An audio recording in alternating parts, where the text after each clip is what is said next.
Please, let's stop saying these things of divided attention. No, you can work with 5 agendas simultaneously. Even the better. If you are a person who can work with multiple agendas simultaneously, you are a good resource. Otherwise, today it was a win. What I saw in Kakamega, what I saw in Nyeri and in Nairobi, it was very beautiful. So Kenyans have started, they're not yet angry, but they have started becoming angry. And anything that will derail Ruto's plan, it's like that son who used to be very stubborn to the father, and he has now given birth to his very own image. So anything. So for now, no Ruto, no Rigadi as a strategic maneuver. Thank you.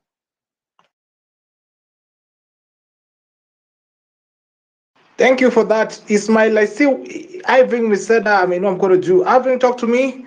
This is Home Run People, ladies and gentlemen. If you like what I'm doing, there is a support line pale video kuni support.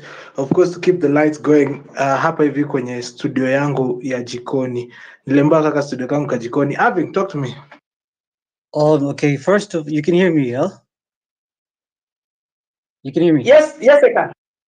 First of all, yo, the person that spoke before me, God bless that man. Now that's powerful talk, yeah. And I actually completely agree. But okay, with regards to traitors, yeah, we actually do have traitors, but it's not the likes of Kasmuel, Morara. It's not them at all. I've actually spoken to a lot of them face to face. I've spoken to Kasmuel. I've spoken to members of the Communist Party, and we can sit down and disagree and have debates. We've gone back and forth for hours, having debates with one another. Kasmuel going on stage and speaking. Do I agree? Me personally, I would not have done it, but that does not make him a traitor. The real traitors here, if you listen to what Eve was talking about, how she saw me at her space arguing, I was on Andrew Kiba's space and I kept fighting with all those people. And those are the real traitors. Maybe not Andrew, but maybe those who are fighting with me. I call them the real traitors because all they do is send doom and gloom. All they preach is you Gen Zs, you're young, you don't know anything, you're hopeless, nothing is going to change. So all they ever do the entire time I was there. And the funny thing is most of these people don't even live in Kenya. I was even asking, I'm like, you guys, are you even presently in Kenya? And all they were doing is doom and gloom, telling all the young people, you're hopeless, you're not going to do anything. And those are the traitors. I came and said, I'm like, yo, Mama Gen Z from Kilelesha. I have my entire future set up for me. But I'm on the streets, I'm preaching the civic education. I'm not convinced that there's nothing we can do. I'm convinced we can do everything. The only thing people need to do is just need to be aware of it. And I told them, what you're saying about the finance bill, first of all, you're lying. You're just as ignorant as everybody. You're talking about, oh, leader this, oh, leader that. I'm like, if you have had access to internet 24/7 over the past 3 months, it's very obvious to see that there are members in the movement that have stood out and people are starting to associate themselves with those members. Morara has stood out. People are aligning themselves with Morara. Kasmuel has stood out. People are aligning themselves with Kasmuel.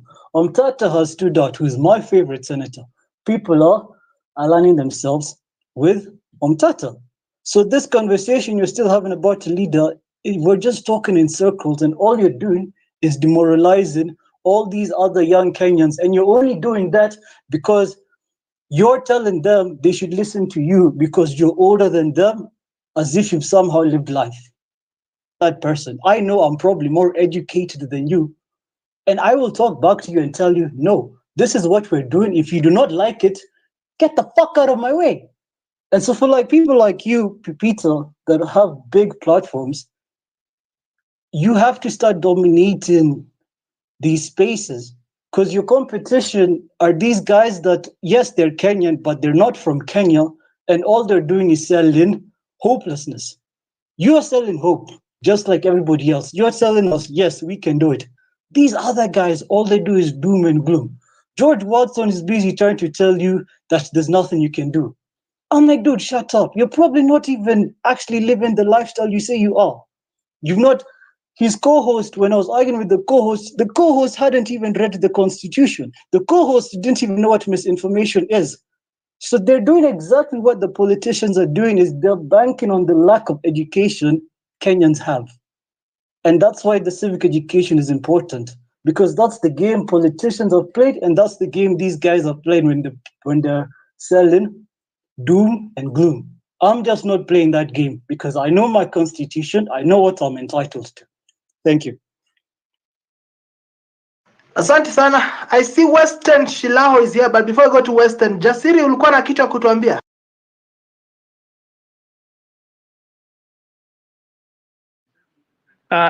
Bibi, Yeah. wacha endelee kwanza, acha endelee, nimeshikana kidogo tu naongea. Niko kwa traffic. Western, habari yako? Pipita, habari, niko sawa, labda wewe? Mi niko vyema kabisa, nafanya kazi hapa lakini niko vyema. Hiyo nashukuru, ni mzuri. Ujenzi wa taifa. Pipita, I will ask this question to you because Ismail has gone, or whoever would want to have a crack at it. What Ismail is saying is compelling. That when people say we're distracted, what they are saying is that they have short memories. That's what it means. Or they cannot multitask. They can't do many things at the same time. But that's what being human is. Even when you are seated, there are 1,001 things that cross your brain, not just one, crisscrossing your brain. You know, it may not be in any order. And where you are, there are so many things you are doing at the same time. So to say that people are distracted is actually to deny our very, very being as people. Having said that, Pipita, I don't understand why we're a society without memory. Memory is important. You see, I speak and then some people say history doesn't count. Pipita, there is no society where history doesn't count. No, people say, no, we don't want history. No, how do you move forward if you don't want history? You can't. You would be out to do something that no society has ever done before. You say, no, we just want to move from here and going forward. History, we don't want to know. No. That's reductive, it's myopic, and it's self-defeating, to put it mildly. Pipita, when William Ruto was deputy to Uhuru Kenyatta, people used to tell me, this guy is not qualified to be president. And I would tell them, but are you listening to yourself? You are not listening to yourself. You want to tell me that somebody who is the deputy president of Kenya or of any country, US, whichever, that individual is only qualified to be a deputy president, but not president. So what is that person doing in that number 2 position? What is that person doing there? If they're not qualified to be president, what are they doing in that position of deputy president or vice president? And that's why, where things are clear, it's almost natural that the deputy will succeed the president, because nobody appoints somebody who is not qualified to replace them in case something happens to them.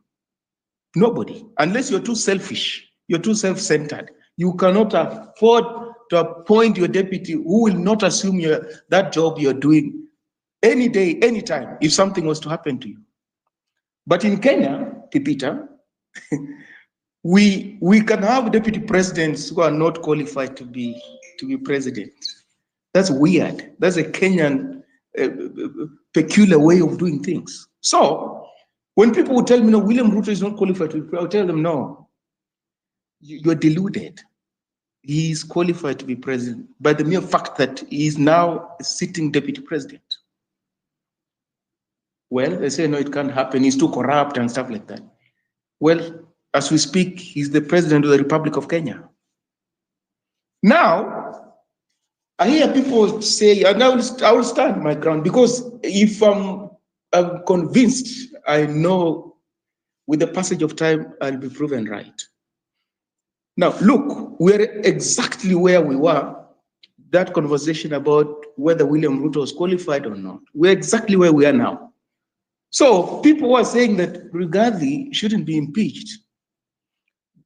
They are not reflecting on the possibility of Rigathi succeeding William Ruto as president of the Republic of Kenya. That would be a disaster. Just as we are in this same disaster, that would be a disaster. He does not have any qualities to be a president, but he's a heartbeat away from the president.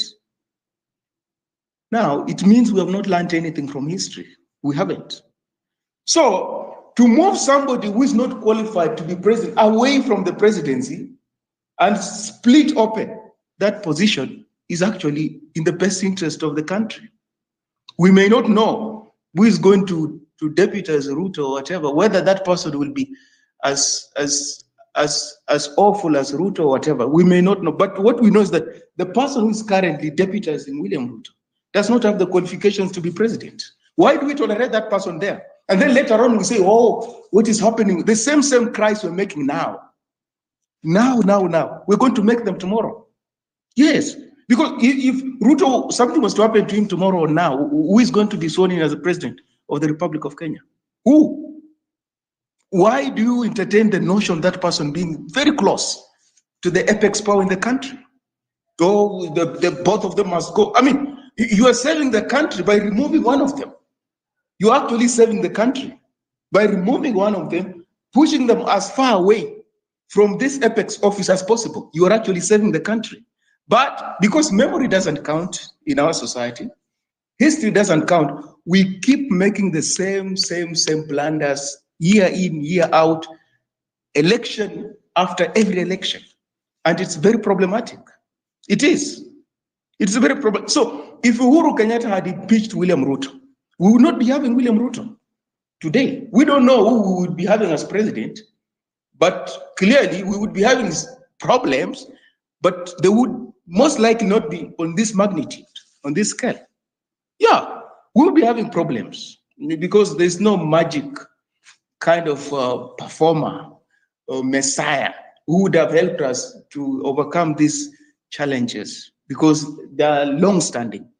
But you can bet they wouldn't be as intense as they are if only Uhuru Kenyatta had the courage to impeach William Ruto. Yes, or taken him to court, and the courts found him guilty for whatever charges they were accusing him of, corruption and what. He didn't do that. He didn't do that. Well, here are the consequences. We're paying the price, aren't we? We're paying the price. So what is this weak-kneed, lack of courage to take decisions? When history teaches us that failure to take decisions when it matters, you're going to pay the ultimate price down the road. What is it? We don't learn from history. We don't have memory. We don't have courage. Are we so hopelessly divided that we can work against our own collective interests? Are we so hopelessly divided? Are we like, individuals who are hell-bent on inflicting pain on ourselves?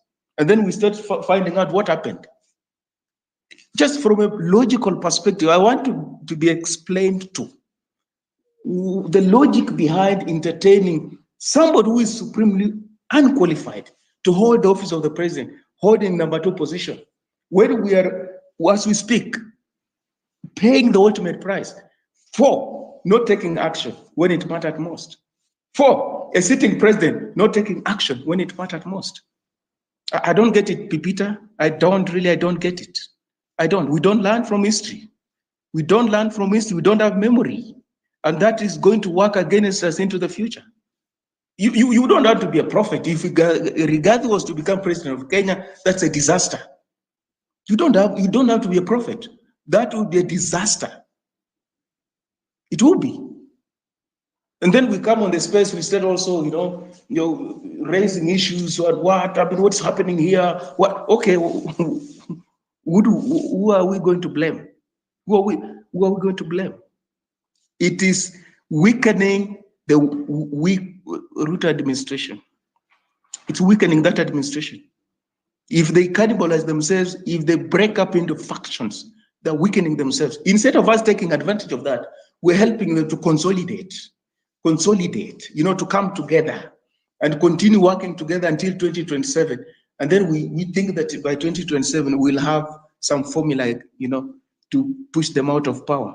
I mean, how can we be so deluded like that? How can we be so deluded like that? Instead of taking advantage of factions and divisions, this impeachment motions and stuff like that, yes, we had gone to the streets. I mean, they responded high-handedly with state violence. Now, they're cannibalizing themselves. Let them go ahead. Let them go ahead. Let them send one another packing. That will weaken it, will weaken the administration.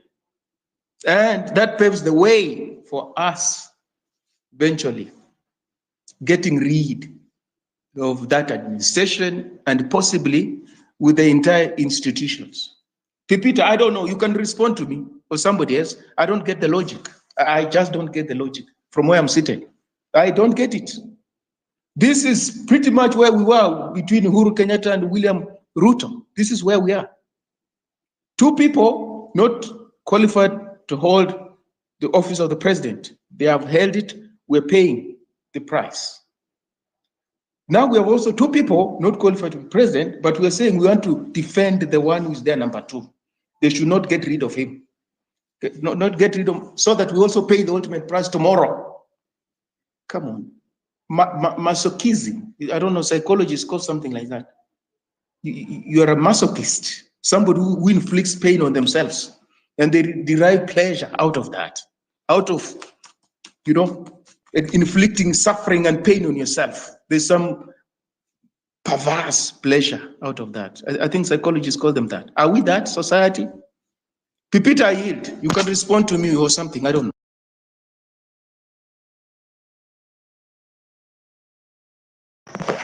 Western, for me, I was hit down. So today I'm not going to speak. I was insulted with my family.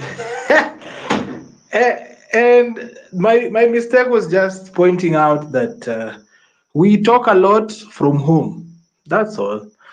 But it is a big issue when you come to look at the way we tend to defend ourselves. Look at the way people are defending Gachagua right now.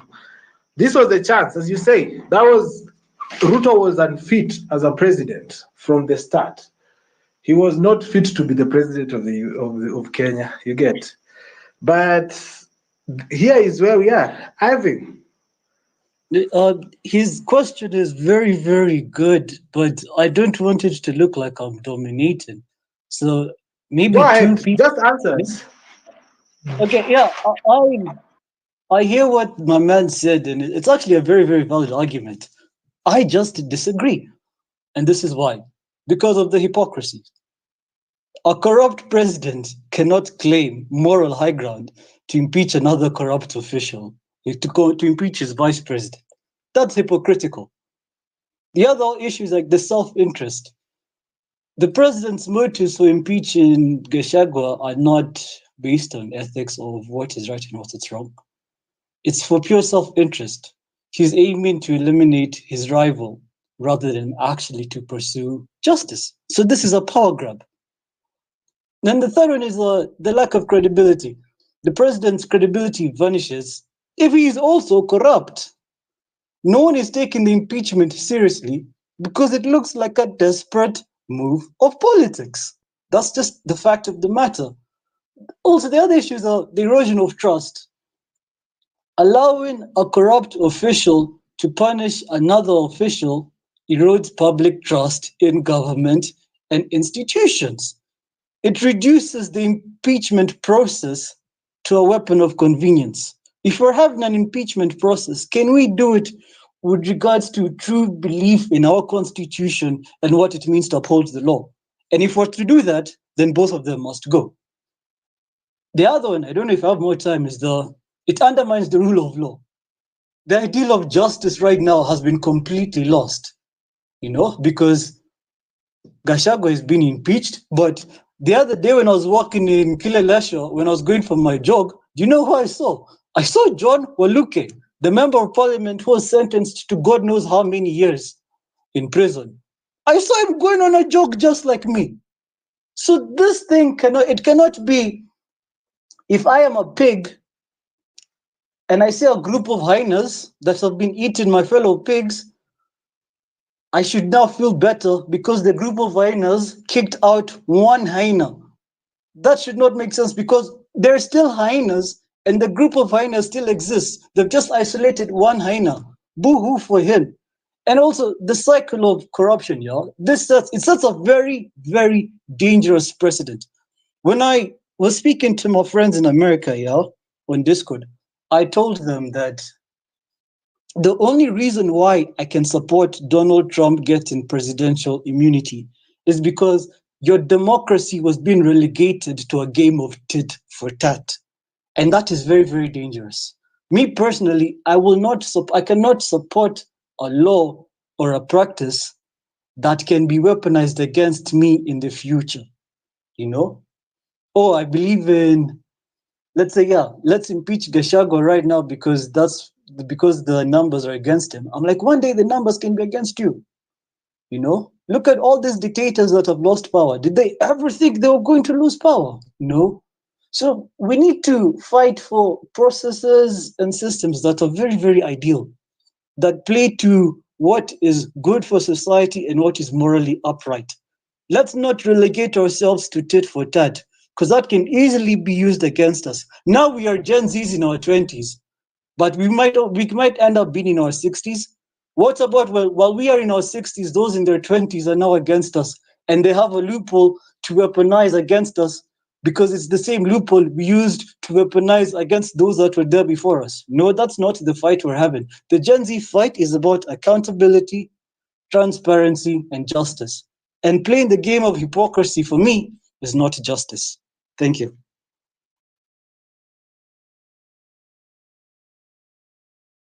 I see Linus Aminom Konoju. Linus, what do you have to say to us? Thank you so much, Pipi.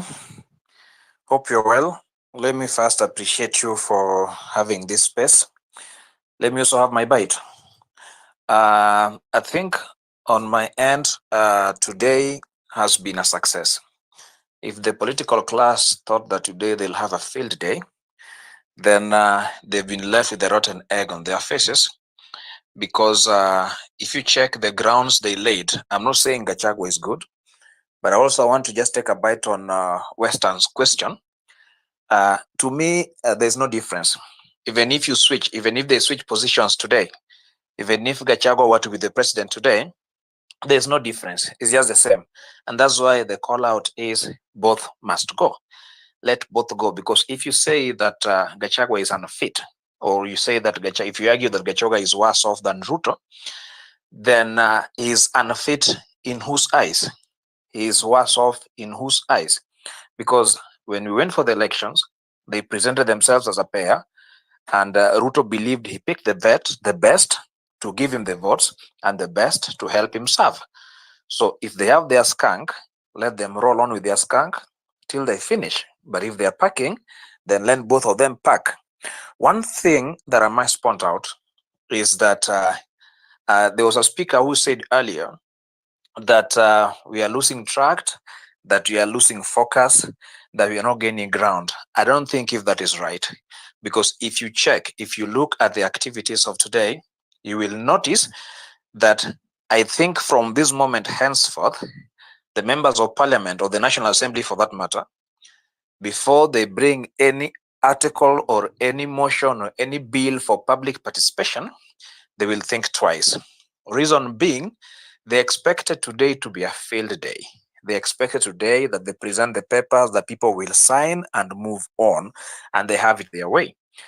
Only for them to have an own goal, because to me, that is what is it. In their face, if I'm a member of parliament, I will term this a blunder. Not that Gachagua is good, not that Gachagua is better off, but simply because they refuse to take into consideration issues or matters that affect the daily lives of the people. Because impeaching Gachagua is not a solution. I want to agree with the speaker who has just left the floor. that whatever is going now is a political game. The political game is these elements are simply trying to eliminate one of their own who they see as an impediment from then attaining their own goal or whatever they want. And that's why they're eliminating Gachagua. And that's why you see ODM has mobilized their members to support the impeachment motion. UDA has been mobilized to support the impeachment motion because they still have that old thinking that with ODM, with Raila on Ruto's side, once they are on the same bed, then 2027 is safe and secure, which is very wrong because the tide has changed. I always tell my friends or my colleagues or every platform that I go to that whatever is going on in the country now, whoever is imagining that there is peace, that there is calm, is being delusional. Because whatever is going on, those of us who come from the sugarcane growing areas, once the sugarcane, if someone lights fire at the sugarcane field or on bagasse, it might rain heavily and you might think that the fire is gone. Kumbe underneath, there's a serious intense heat. And the moment the rain goes, the fire pops once again. And that is what is going on in this country. So my urge is what has been seen today must be kept burning. The pressure must increase because the political class must not be let alone to have their day. Earlier on, there was a member who said that the political class is being choosy on whatever they present for public participation. And I can guarantee you what we want to face now is the report of this public participation. Because if you check clearly, or even if you check on the major news lines tonight, you will notice that most of the papers were not signed. Most of the documents were not put into use. Some were discarded, some were burned, some were torn, some were thrown away. Now we want to know and we want to be keen on how they will collect this information that they collected today, because 90 or 95% of the views given were verbal. And if you run through all the clips across the board, you will notice that all the speakers, none of them spoke to the items of impeachment as enlisted in the document. Simply because what the people have done, the people have told the government that whatever you presented to us is not a priority to us. Whatever you presented to us today does not affect our lives. What we want are issues to do with our properties, Adani, the airport. You want issues to do with school funding, university. You want issues to do with hunger addressed. You want issues to do with Melinda Mama address. Those are the issues that affect us in our daily lives, but not the issue of impeaching the deputy president. Because it is better off, even if Gachagua survives or not, it doesn't make any change. There's no difference, even if he's impeached or he survives, because nyani ni wale wale. What they want, they're playing their political games for their own gain. So my take is the citizenry have done a wonderful thing. They have taken back their country today. To me, it is a major gain. It is a major win because it's a public pronouncement all across the board that the days that things will be shoved up our holes are gone. The days that the political class will dangle carrot upon us and so that we fall for it, those days are gone. So the issue at hand now is how do we keep the momentum? Because there are so many still bills in Parliament, in the National Assembly, that are still going to come for public participation. But I can bet that they're going to think twice before they bring any document for that activity. If you check across board, people spoke in one voice that however much that you people are not okay with Gachagua up there, we do not care what you feel up there. We sent you up there to do 1, 2, 3. All we want is that you do for us the 1, 2, 3. And one major score that I like with the Gen Z and the millennials is that a leader emerges every day. If at all they went into, because if you check the Morara case at the Bomas, it is very clear that it was planned. It is very clear that there was a group that was mobilized to do that. It's very clear that they didn't want Morara to attend that public participation event. Yet it is open for the entire public. But then to their surprise, you notice that other young leaders, other young Kenyans come up and voice the concerns of the people with great eloquence and present themselves as though they had been there before. You see? So that's the major thing that I like with this movement, that anybody has the capability, anybody has the capacity, anybody has the ability to present the cases, to present the issues so eloquently and so clearly that anybody can get. So my take is we have to keep the momentum, we have to keep the fire burning. Someone will call it that we are being distracted. I don't think if that is the case, we can munch these things just as someone said, we can chew gum as we climb up the stairs, we can multitask, and the end of the road is very clear, that either they go both of them or they serve both of them, but they will have a lot of pressure. My only question that I want to ask myself, or any lawyer who is here, is that, for example, the document or the matters that were presented for impeachment were never canvassed at all, save for very few isolated cases that people signed the papers. But the matters at hand were never canvassed today. It's like coming with a questionnaire. You give your respondent the questionnaire document, but then instead of responding to the questions in the questionnaire, they respond to their own questions. Now, how do you treat that? My question is, how will the National Assembly treat that?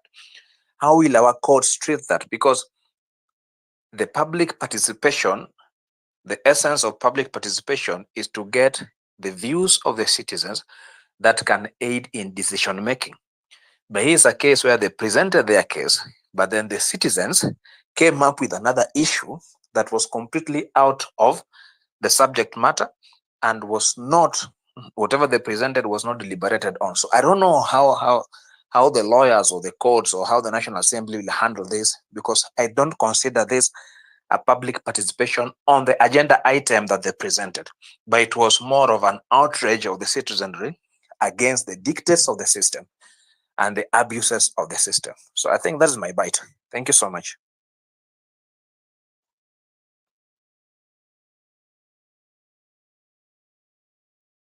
Asante sana kwa hiyo. Naona Gloria ameinua mkono juu. Gloria, do you have a response to Western Shilaho or a general submission into this? Okay. Okay, whether it's a response or whatever, I just want to chime in with my opinion over that matter. So for me, the thing is, no one has ever refuted that this Gachagua has not done anything wrong. Especially for the rest of us who do not come from the Mlima. I mean, people felt, me being one of them, isolated.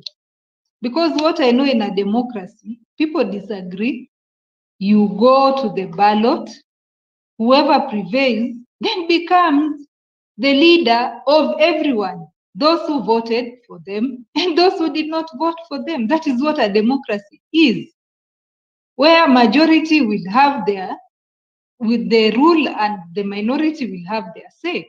But when you get there, you are serving everyone. But this is someone who from the word go came in and started isolating people with this shareholder kind of business, saying, oh, these people do not deserve. The same language he used in campaign, they've won, they continue. He's the same one who was saying, oh, maendeleo ilienda sijui Nyanza, as if Nyanza si Kenya, ama what is it? Don't we all pay taxes? That maendeleo should not go to other places. People go to the street. People die from all corners. If you look at those names, Kina Beasley Kamau, Kina Denzel, you'll find Kenyans from everywhere. Almost from everywhere. Who died for this cause? Yes, Raila goes there, betrays us. Okay, fine. In fact, for me, I'm not calling it a betrayal. He didn't betray anybody because he wasn't part of our movement to begin with. Simply what he did was to give Ruto, a lifeline when we had already put him down. So in that sense, let's say he betrayed Kenyans, he betrayed our vision, he betrayed a new Kenya. but not like us, the Gen Z movement or the Gen Zote movement in particular. So he goes there, yes, we've managed, wamefuta watu, wametoa the whatever, but then they come up again, wametoa ministers, then they come up again, zetu lazima zikwe.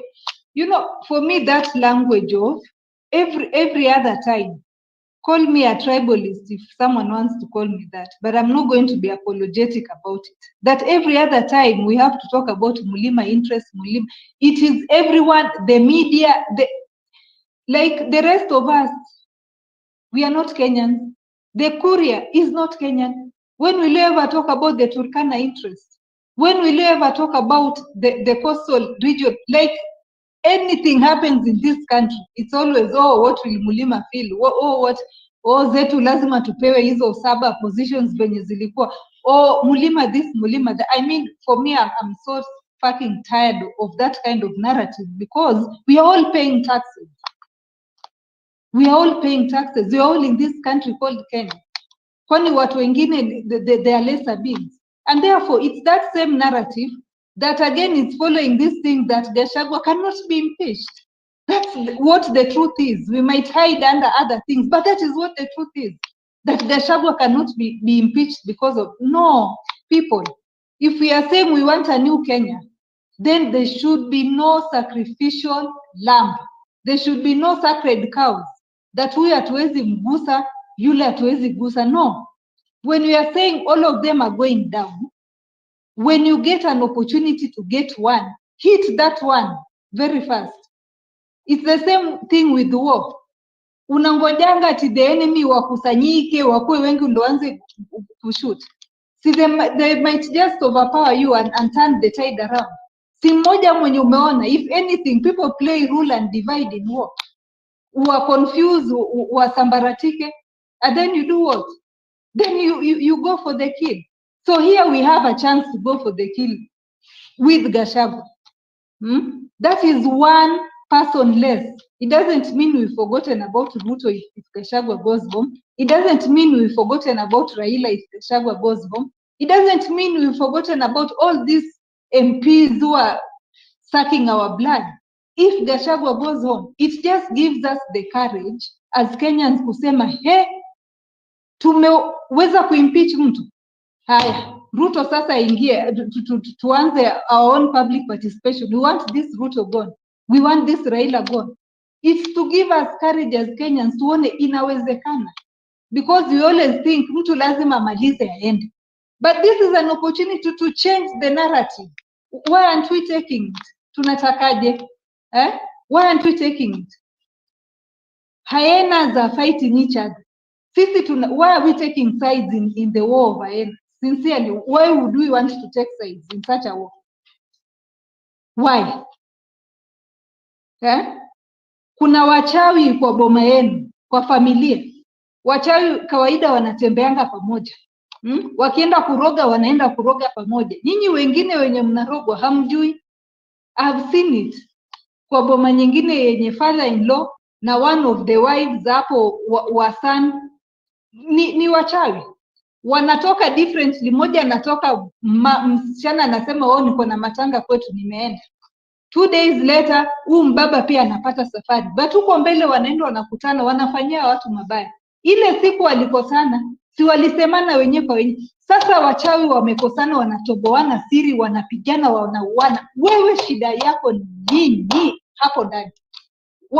Why not pray that it continues like that? Why not pray that waanguke? Why would you want to take us? Now you are protecting one of them. Okay. You think akirudi huko ndani ataacha kukuroga. Na we kumbuka una skills za uchawi. Unless sasa unataka kuja tufunze. Unless we want Gachagua to come and teach us his bad manners. That is what we are saying. Then we can embrace. Mimi sielewi kabisa.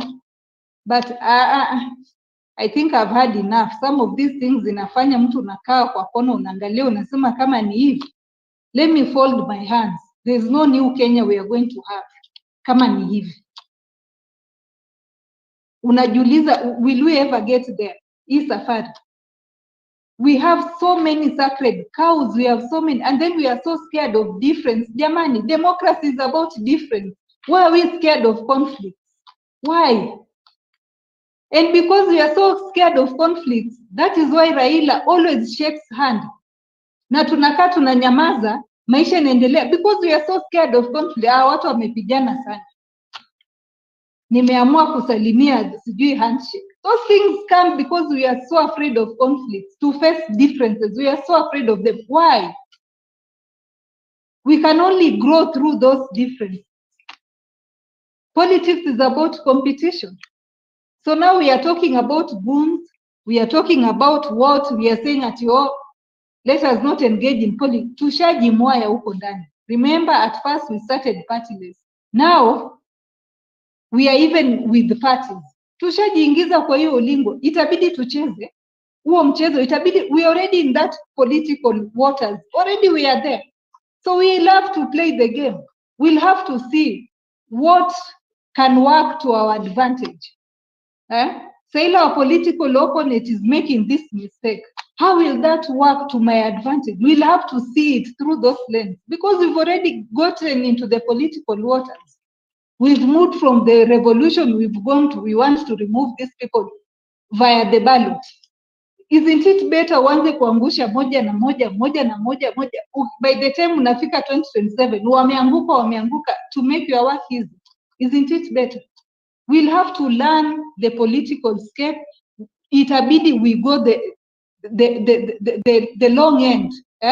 Itabidi we get that. Already we are seeing Morara anapigwa na viti. Mumeshaingia kwa hiyo politics yenye iko na goons. So next time Morara tena atasimama kwa kona venye alikuwa amesimama na rushiwa viti. Is that what we are saying? That is what we are going to do. That wewe pia utachukua kiti utarusha to protect yourself. You will stand hivyo in the corner venye analemewa anapigwa na viti na amesimama tu. Is that what we are saying? Tushajiingiza kwa hiyo limbo, maji yameshamwagika. You know, tushavulia nguo, lazima tutayaoga. We will have to play that game. But hii kukua lukewarm 50-50 ati either we are in it or we are not. It's time tuchague sasa. Are we in it or are we not in it? For me, wacha niachia hapo. Asante sana Gloria, very good questions. We need to ask ourselves if you're in it or not. Ladies and gentlemen, you're tuned in to Home Run with PP. Comes to you each and every weekday from 4 p.m. all the way to 8 p.m. East African time. That is if I'm not having 20 listeners. If you like what I'm doing, Home Run with PP is supported by you, the listener. I know you are wondering why I'm not on my microphone. I'm busy setting up the studio. I'm going to share the photos of the studio before the end of the show. And of course, we are also dropping a new video before the end of the show. So there's a lot of things going on. If you like what I'm doing, there is a tip jar line 0721948229 to support. 3 minutes past 7 p.m. Last show of the week before we go into the weekend. How are you doing? Western Nakonomino Mkono Ju. Let me know what you guys have to say on this. Western. Peter, I couldn't agree more with Gloria. I couldn't. Because I'm disturbed by this realization that we're a weak-kneed society. Weak-kneed. Weak-kneed. Democracy is not child's play. To transform people's lives as a leader, you must take tough decisions. The only problem we have is that we've got politicians who make very rational decisions with their personal interests embedded in those decisions. But all over the world, democracy entails taking tough decisions. If you have in your cabinet people who are not reading from your script, you fire them. You just fire them. Because you're not going to achieve your agenda. You won't transform people's lives. You won't bequeath those who will succeed you any admirable legacy. But what do we do in Kenya? We do a lot of talking. When it comes to decision making, suddenly we become lily-livered. How can we be that kind of a society? We cannot be that kind of a society at the same time hope that we're going to overcome these challenges that are bedeviling us left, right, and center. I'm saying courage. Courage is the number one virtue. It's courage. somebody who has no courage, chances are that that person is immoral. Chances are that that person is unethical.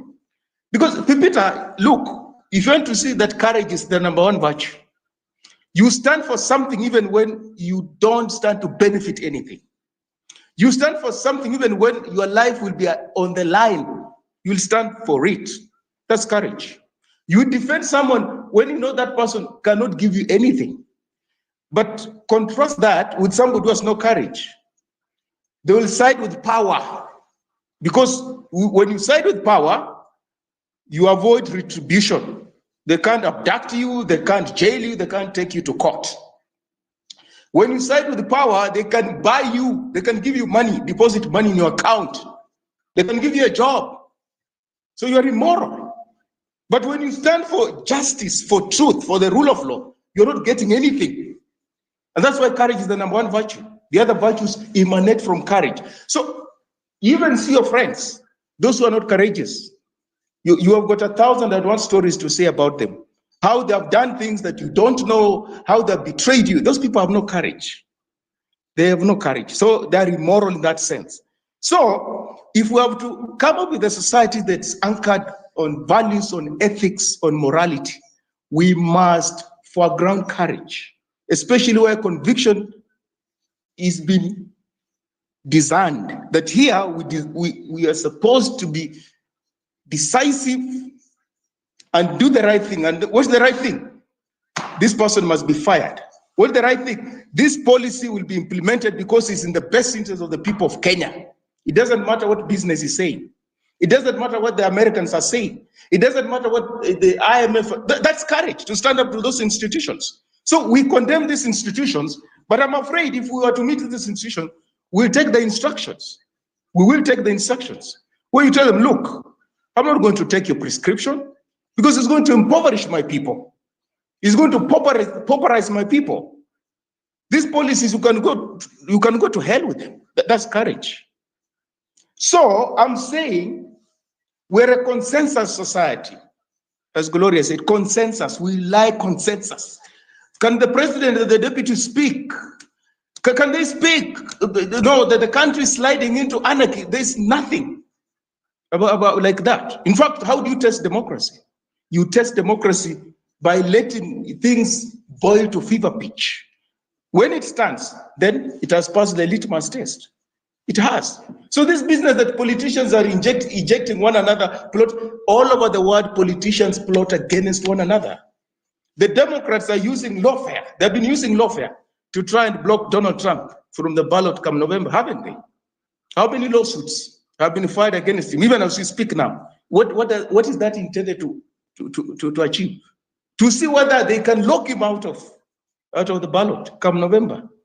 In Israel, the Israelis have been waiting for the longest time for Benjamin Netanyahu to impeach him because of the misery that they're going through. So what does he choose to do? He has chosen to wage war all over the place. Yeah, that is it. They think he contributes to the kind of problems they have, waging wars all over the place, which has rendered them completely insecure. If they get a chance, they're going to get rid of him. So why do we tolerate mediocrity? That's the question of why do we tolerate mediocrity? Why don't we just cut the excess fat? Get lost. Come on. We're tired of this mediocrity. Get lost and go. We want a new beginning. So we're long on rhetoric, but completely we're like midgets when it comes to decisiveness. Which why Raila Odinga, give it to him. He knows that this is a society where people love consensus. At the opportune time, I'm just going to shake hands with the government of the day and say, oh, I'm stabilizing the country. I'm bringing peace. Oh, we can't go the Sudan way. We can't go the Somali way. Oh, he's a statesman, stuff like that. He has read the psyche of the Kenyan society. He has. You know, when he does things for self-serving ends, the society will actually appreciate. No, he has stabilized the economy. Now we can do business. Oh, we are sliding into anarchy. He has brought us back from the brink. That kind of rhetoric. And the church people will come up and talk about peace industry, peace crusade, stuff like that. when they are contributory to the morass in which we are sunk currently. Pipita, we will have to break ranks with this culture of lukewarmness, this culture of weak-kneedness, this culture of lack of courage, being cowardly, and we're so cowardly that we don't even have the courage to exercise our cowardness. We're so cowardly. You know, you don't need courage, but we're even afraid of being just cowards. What kind of a society is that? We must break ranks with this culture of status quo. That when politicians differ, there's something wrong with our society. So what do we want them to do? Then we just have one-party state. We get rid of these things about multipartyism because we get jittery when politicians differ. No, we wake up, a politician is about to be censored, to be impeached. Oh, we can't tolerate that. Really? We'll have to appreciate courage and the import of courage in the transformation of our society, in the turning around of our economy, in the turning around of our education sector, in the turning around of our health sector. Those decisions entail jailing people. Those are tough decisions. Jailing people. People who have looted from the coffers, public coffers, under the guise of offering Kenyans health, NHIF. These people must be jailed. People who mess up with the education sector, you know, condemning Kenyans to, you know, poor quality, poor education, as opposed to education that will provide Kenya with, you know, solid quality human resource, must go to jail. Must go to jail. People are importing things in the country, killing the agricultural sector, rendering farmers destitute. Those people must go to jail. People who go into, you know, those games, our athletes go into games and they loot money. You know, they leave our athletes, you know, to the elements. Those people must go to jail. These are tough decisions. People who go around inciting Kenyans along tribal lines, Mutuanani, Mutuawan, that kind of a conversation is backward and retrogressive, and poverty and gender, they must go to jail. Those are tough decisions. Are we ready for that? I'm afraid we are not. And the irony is that we are not ready for that, but we want a functioning, you know, country. We want a functioning society. We want clean water. We want good roads, paved roads. We want functioning hospitals. We want food security. We want jobs. But we're not ready for tough decisions. Isn't it ironic? Isn't it counterintuitive? Oh no, we can do better than this. We can do better than this, ladies and gentlemen, fellow countrymen and women. We can do better than this. If anything, regarding Gachagua impeachment motion has exposed is the lack of courage in our society. If anything, this impeachment motion has exposed lack of principles in our society, such that we're the kind of people. Pipita, do you know that if you are my enemy and you're doing the right thing, courage, morality dictates that I agree with you. I do agree with you. And if you are my friend and you're doing the wrong thing, courage, morality dictates that I call you out. I call you out. That's what it means. So, but for us, if you dislike Pipita can never do something that you can agree with. That's weird. And if you like someone, that person can never do wrong. You'll always find justification for what the person does, no matter how evil, diabolical it is. What kind of a society is that? What kind of a society is that? So, I don't agree with William Ruto. I have a problem with this policy, what he's doing. But to impeach Rigathi, I agree with him. I do, on that score. I do agree with him. What Ishmael was talking about, scaling the stairs and chewing gum, that's complexity. Complexity. Yes, you're doing the right thing. You're my rival. Yeah, you are from the other political formation. I'm on this side, but your policies are towards enhancing the national good. I agree with you. That's bipartisanship. That's what they call bipartisanship. When Democrats and Republicans agree on things that are in the best interest of the American people, as opposed to the narrow-mindedness of their political conviction, that's bipartisanship. And that doesn't mean they are not going to compete at the ballot. It doesn't mean they won't compete. They will compete. It doesn't mean they don't differ. There are good differences, some irreconcilable. but they never compromise when it comes to policies that are in the best interest of the American people. That would be completely ridiculous for somebody to shoot down things that are meant to enhance the collective good.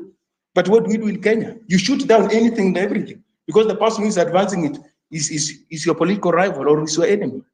No, that's infantilization of our politics. We have infantilized it. We can't go far. We are infatuated with the political figures. People relate to them the way they relate to their romantic partners. You know, where logic takes a walk. We can't afford that. These are things to do with people's lives, life and death issues. You cannot afford to be infatuated with them. You cannot. So, Peter, that is my fear. That going forward, it's bumpy. It's bumpy. Already there are indications that some of these leaders of the Gen Z are compromised. Those who have eyes can see they are compromised. But those who don't see history will say, no, they're not compromised. You know, you are reading your own things. We don't need history, but we've been here before. We've been here before. We've been here before. Time will tell who is on the right side of history or not. Time is always the answer. It's always the answer. And as I always tell people, as long as your views, your actions, your decisions are not informed by malice, you'll be vindicated in the fullness of time. You only have reason to be afraid when what you are saying is informed by prejudice, by malice, by short-term interest, because we'll also be exposed in the fullness of time. So these things about what some of us, we've stood up for what we believe in for the longest time. So this is what we are. We have never been politically correct people. We've never been people who massage egos. We've asked people questions. We've asked even people senior to us, as way back as when we were in private school. We've always wanted things to be explained to us. So it's not something we began yesterday. But for some of us who are beginning yesterday and thinking that everybody else has been part of a choir, we have not been part of a choir, some of us. We haven't been. And some of the things we do in life, they don't require us to be sycophants because we're going to mess up societies. It requires to adhere to truth and facts and evidence to build a society. So we bring on board things that we do, you know, personal lives. We don't bring on board popular views. We don't do that. In whose interest? That everybody else is walking this direction, so let me follow them. No, we don't do that. I'll go the other direction. If I'm convinced that that is the direction to go, I'll take it. And truth is not like democracy, where you need numbers. Truth stands on its own, even if there's only one person who subscribes to it, the absolute minority against 1 million people. Who said that the world was spherical? Who was that? Who said it? You remember? What happened to him? Everybody was saying, no, the world is flat. This guy said, no, the world is spherical. No, we're going to hang you. Question. Okay, he said, it's the truth. Wasn't he vindicated? Yes. Question. He was vindicated. Okay. If you... Yeah, Question. is that Peter? No. bro, sorry, okay. You're We'll let talking him about... land, then you can come and say that. Oh, Okay. Avin, I think it's Avin. Avin, I'm saying this. People have contested even scientific discoveries and innovations because of their prejudice and small-mindedness. But in the fullness of time, they've been proven wrong. So I'm saying, to move Kenya forward, we'll have to interrogate our own prejudice. We'll have to interrogate our own, small worldviews. We'll have to be accommodative to people who have dissenting views. We'll have to be accommodative to people who don't read from the same script as we do. It's required. It's part of multi-party politics. It's part of diversity. Those values in the Constitution. It's part of multiculturalism. And at the end, that is the kind of stuff development is made of. The ability to accommodate difference. That's what constitutes development. But this monolithism, one-party state, sycophancy, no, that's retrogression. I learned, Pipita.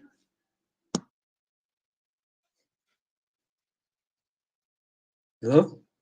Weston. You know what? This is actually something I can debate. Like this is you're actually a really, really smart man. So I want to ask people in the crowd this question because I don't want to dominate. If you see what happened today as a success, I saw everything that happened today as very, very successful for the Gen Z movement. I think the Gen Z movement can look at what has happened in our country today and say, this is a win for us. We've been able to mobilize more people into the movement. But we're now actually able of bringing in the old people into the movement, That was the first success. The second success is that within the corrupt Kenya Kwanza regime, we can clearly see there is infighting, so they're self-imploding. And if Gachagua survives this impeachment motion, the self-implosion is going to prolong. So the infighting will keep happening, which still benefits the Gen Z movement.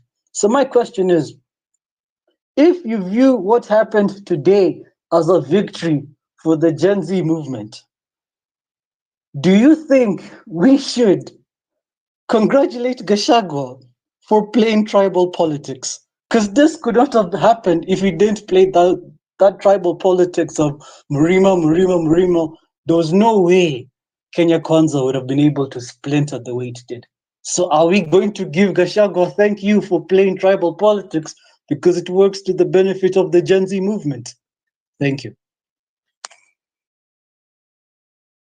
Okay, as we go on to the next speaker, thank you so much for that. I want to hear new speakers as well. I have in the way of Edwin, Dolphin, and of course the other guy as well. So Edwin, how are you doing?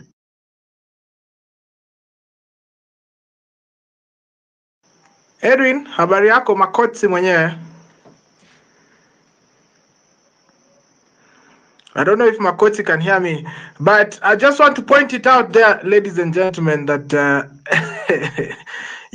I understand that you really are angry at me, at William Ruto.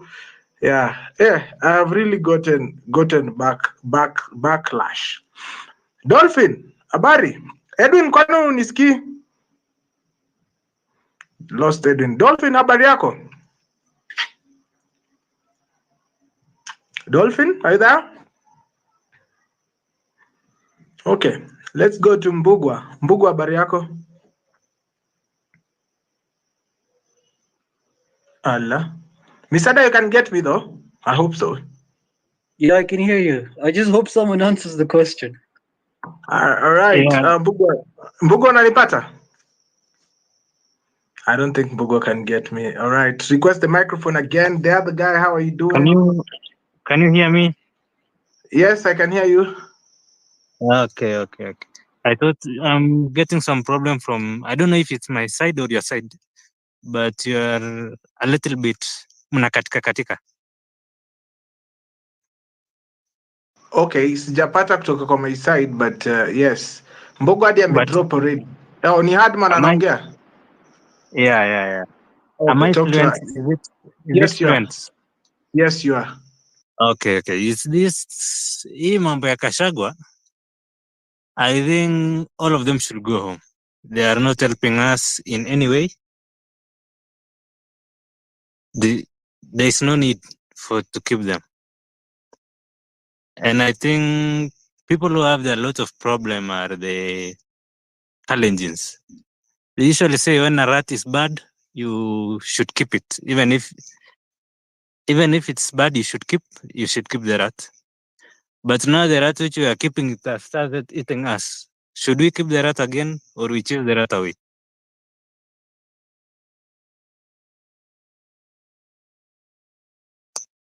Hiyo ni swali Hardman.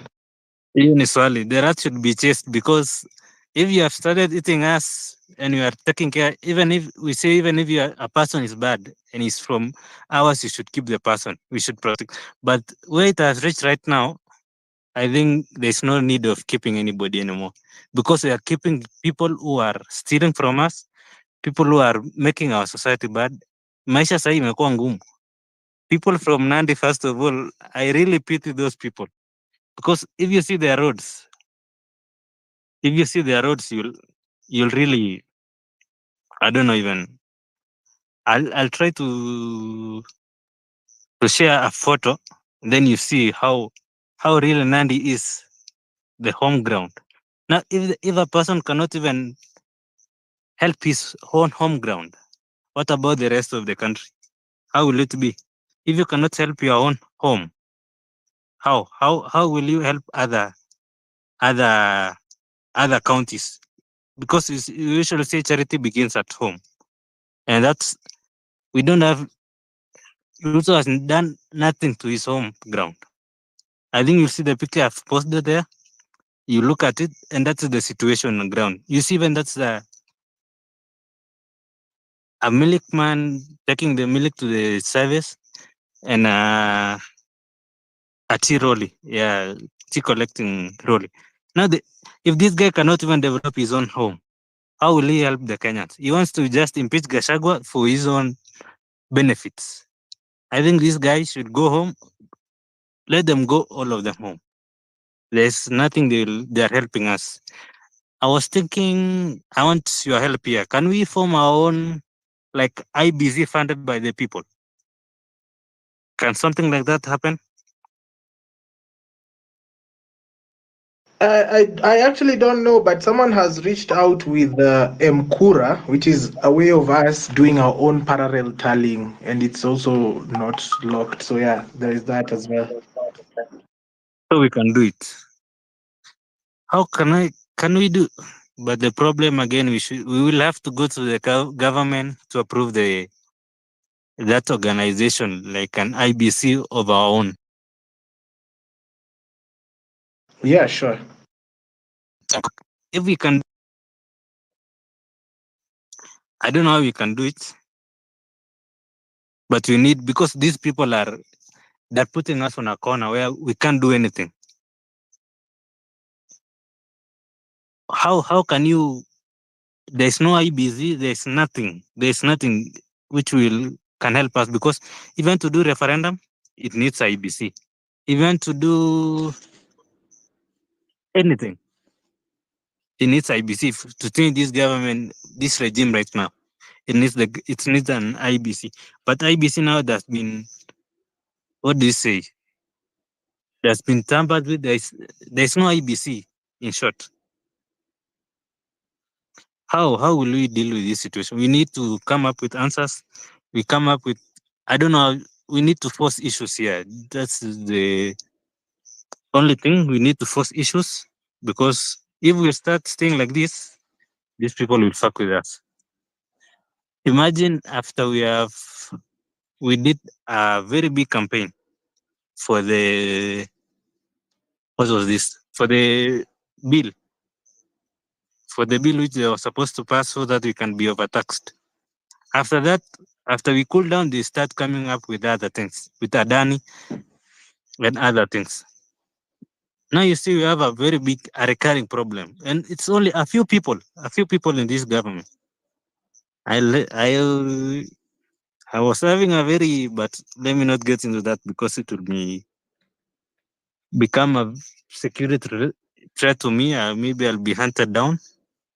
I don't want to go into other matters, because we just need to do something, and we need to do it, not just speaking it out, but we need action, because these people will kill us. These people, there's nothing here. People are going back to borrow loans to come and finish the projects which they are stranded projects. Imagine going taking another loan on top of another loan before even completing half of the project. Not even half. You have not even started the project, but you're going for another loan to fund the project. What is that? You're just wasting our money. Then when it comes to our payment, you are being told to give out the money which we don't even have. They're taking the money offshore accounts. the money is circulating in other countries. How can you take a Kenyan money, you're going to deposit in France, going to deposit in Germany? What will the people use at home? Even if you could have used banks in Kenya, we go and borrow as loans, we use that money. Now it's hard to get loans, it's hard. The economy is bad. We are finished. There's nothing we are still doing in this nation because I don't know even where we are heading to. Everything is in a mess. And I think Ruto is the one to be blamed on this Gachagua impeachment. Because if you want to look, most of the CEOs, head of parastatals, mostly they are Kalenjins. While the people who are supporting Ruto, they are saying they are fighting Gachagua because Gachagua is a tribalist. Who is a tribalist now? The person who has hired many people from his background, or the person who is just protecting the watu wa Mulima? Because I think Gachagua, I'm not defending him, or I'm just saying because that guy seems to is he's protecting his people. He's protecting his people because I want to conduct a survey. I want to know how much, because there's some products which both of us has, let's say the Rift Valley and other regions are doing. Let's say like milk production. Because see, every place has the as the dairy. So we want to know people who are taking care of their people and the one who take maybe even a liter of milk in Mlima is being bought in a good price than people in Rift Valley. And that's very, very, very bad. These people are trying to smoke out the good people in the government so that the crooks won't remain. But for now, I think all of them should go home. There's nothing they are helping us. I think I'm done. I Thank you. think, yeah. Now, the people who are requesting the microphone and I'm not able to see them, kindly request by I would like you to refresh, update your app, and then request the microphone. I guess I will see you then. So, Home Run PP is supported by you, the listener. Today we have had an amazing shopping spree. I'm about to post that photo here to show you what we have been doing here on the other side as well. So much hate I've received today, but ni life. Twende kazi. Anaitwa General China. Ni aje General China? Yes, good evening, guys. I hope you guys today it has been a busy day full of I call everything that was happening today is like the nonsensical things and the shit that this government is putting us into. According to me, me personally, I was in Bomas to witness with the shit that was going on there. You could see the level. You could see how much effect Gen Z has made to the ground, like how people talk. People are just coming from that slavery of politics of tribalism, of these people coming from my region, this one comes from this region. But I'm telling you, as we go on, I'm seeing us going to the right direction, and this is the right time to just stay focused, and we are not going to relent anymore, because these people, first of all, I can't be sympathetic to Gachagua. I can't be sympathetic to William Ruto. That one can't happen. These are people that we wanted to go home. That if we say Ruto must go, we mean that we don't want this government. We don't want this government plus all cronies. These cronies that are living in the parliament.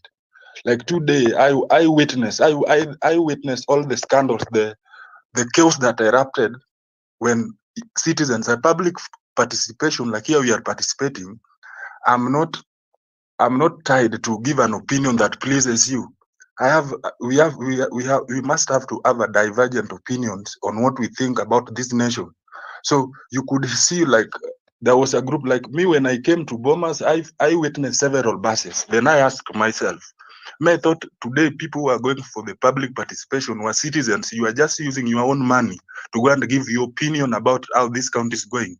But when I saw buses, and those buses, around those buses, you could see people crowding around there, being given money to go and make a decision. Brothers, we have a problem. I'm telling you, we have a problem. Me, I left that ground a very sad man, injured first in the first place, because we are the people who rescued our brother Morara. Those people, even that was a plot to kill. That was not a plot to even to aggressively handle someone and leave him to go home. I had to take like 3 chairs on my head while defending this man because of the people we have in this nation, these MPs. If we start talking the truth, no one wants to listen the truth. My friend, what we are doing right now, first thing, even if we don't move forward, even before we move forward, let's get the number of these MPs who are there. I know all the MPs who are there, and they are affiliated to the Azimio coalition. So you could wonder, like, who is sponsoring this bill? Who is sponsoring all this shit that is happening? TJ Kajwang, this MP for Ruaraka. That is the most stupid person I've never seen in this world. And because he touched us today, and I have an injury today, because of their stupidity, we will now start unleashing them. Plus, their side chicks, women that they seduce, people they have impregnated, because we know everything. Jalango is the second one. Anikompu, who just came to sit by sympathy, taking advantage of the situation to pay goons, to create chaos where Kenyans are getting divergent opinions, where Kenyans are giving their opinions about where this country is going to. And that one we are not going to allow. This one must be paid for. Every MP that was there, Elachi was there, Jalango was there, Mwenje was there, the useless TJ Kajwang was there. And this our boy here that we always trust here that support the movement called Kasmuel. Kasmuel should never be given a ground. However much English he can speak, he must understand that he maybe got an A plane in that English. We tried so much. Even me, I didn't get a D. I had a B plus. So everyone know how to speak English. If you can start using the movement for your own benefits, we are not going to allow that. I saw my brother being spelled on. His security had to run away. So he had to be protected by the only patriots, the Gen Z patriots. And we saw all that happens. And I'm also swearing today that these people, there are this group of people that live in the ghetto. Some of them, we just need them to suffer there for the rest of their life. Because these are the people who doesn't reason. You don't reason. Someone who's just giving an opinion. And we are marking them one by one, and action must be taken. We are not going to joke with these people. So me, in my opinion, I'm saying Ruto have to go. And if we say Ruto must go, we mean all the government should be disbanded. That is how we always say the parliament need to be dissolved. We don't want, there's no one who is good there that we are saying that huyu ni mzuri. All these people are shit who are playing with our mind. For the first time when this bill was brought into the parliament, we saw all MPs present in that parliament. But when you have important issues on the things that relates to our life, they never come. Some don't even attend. Some don't even talk. The issues of like the SHIF where we are being moved to forcefully, these people never talk about this because they know that's the ground where they will use to collect money. That's the ground they will use to get their proxies money to use and to do the launderings and the stuffs. And we are not going to allow that. So fellow Kenyans, me, I'm just saying that it has just started. What they have brought today, it is good. Like what we wanted. I went there to learn and to see how how far we have moved on since the movement started. And to my opinion, I'm giving the Gen Zs we are like at 96%. We are only remaining with 4%, and this 4% is just a small population of crooks, people who don't reason, people who don't think, people who think. I'm sorry to say, it is bad to think by your buttocks. These are very stupid people. So this government is a government that we must, even before you go to sleep, you must strategize on like next day, like how can we what can lead to downfall of this government? So guys, this is the time. The country is heading to a wrong direction. It is a wrong direction. This is a country that no one obeys the court orders, no one follows the constitution. In fact, this constitution should stop working because it is not followed. There's no one who follows constitution. If something can be taken to court and the court declared it illegal, then the next day you find it has been implemented. It's a law and it is working. Which country are we heading to? Which direction are we heading to? And we are claiming here that Now Gachagua has to leave alone. Me, I'm not supporting Gachagua. They have to leave, all of them. Me, I don't give shit about any of them. And the journey has just started. Let us keep started. The more they bring these useless issues, the more we get grounds to meet them. I've heard that the court has decided that there will be a second round of this public participation. Bro, if you have a chance, make an initiative of going to that place. There are a lot of shit that are happening there, people being paid and the staffs, but just go there. You will see that Kenyans are really hungry. Kenyans are hungry. They are having hunger and they are hungry at the same time. So it is not a time for joking. It is not a time for joking. And anyone who joke in our line of duty, we will deal with you. Some of us, we were holding very important careers in this country, and we had to be sacked because of our stand. And we are not afraid. We are not afraid, and we don't bow down to anyone. We will not kneel down to lick people's buttocks. It will not happen. I'm telling you, it's not going to happen. And the direction we are moving on right now, they must be very, very, very serious. It is good. The person who sponsored all this public participation, hoping that he will come, the winner was the president. And he has seen dust. Every place it was Ruto must go. Every place, each and every place where this thing was conducted, it was him must go first because no one wants him. Let him not play like he's a clean, is a clean sheep, or he's a dove. We are not going to allow that. Kenyans, let's unite. This is how revolution starts, and this is a journey we have started. We have invested in. We have lost all the little we have, but we have big things coming ahead. So don't give a damn about all this shit that these people bring to place. These people do not even think about. These people see us as fools. There's a young man who stood and took the mic, and in fact he got into anger and told TJ Kajang on the face that you people are stupid, and you could see the aggressiveness that came from their side because all the time they've been thinking that we are fools. They can run with our minds, they can play with our minds the way they play with their families. It will not happen, and it is not going to happen. I know arrest will be made. The president is so angry. The information that we have according to our desk now that they are trying to trace people. They claim that there are people who came there to instigate. No one came to instigate. No one came there to cause chaos. It was coming there to speak the reality, to tell the public the reality about the direction where this country is heading to. And it is the beginning. Me, I'm telling him, it is the beginning. Me, I'm ready. From what I saw today and the hunger that I've carried from Bomas, I'm a different person today. And I'm turning to an animal.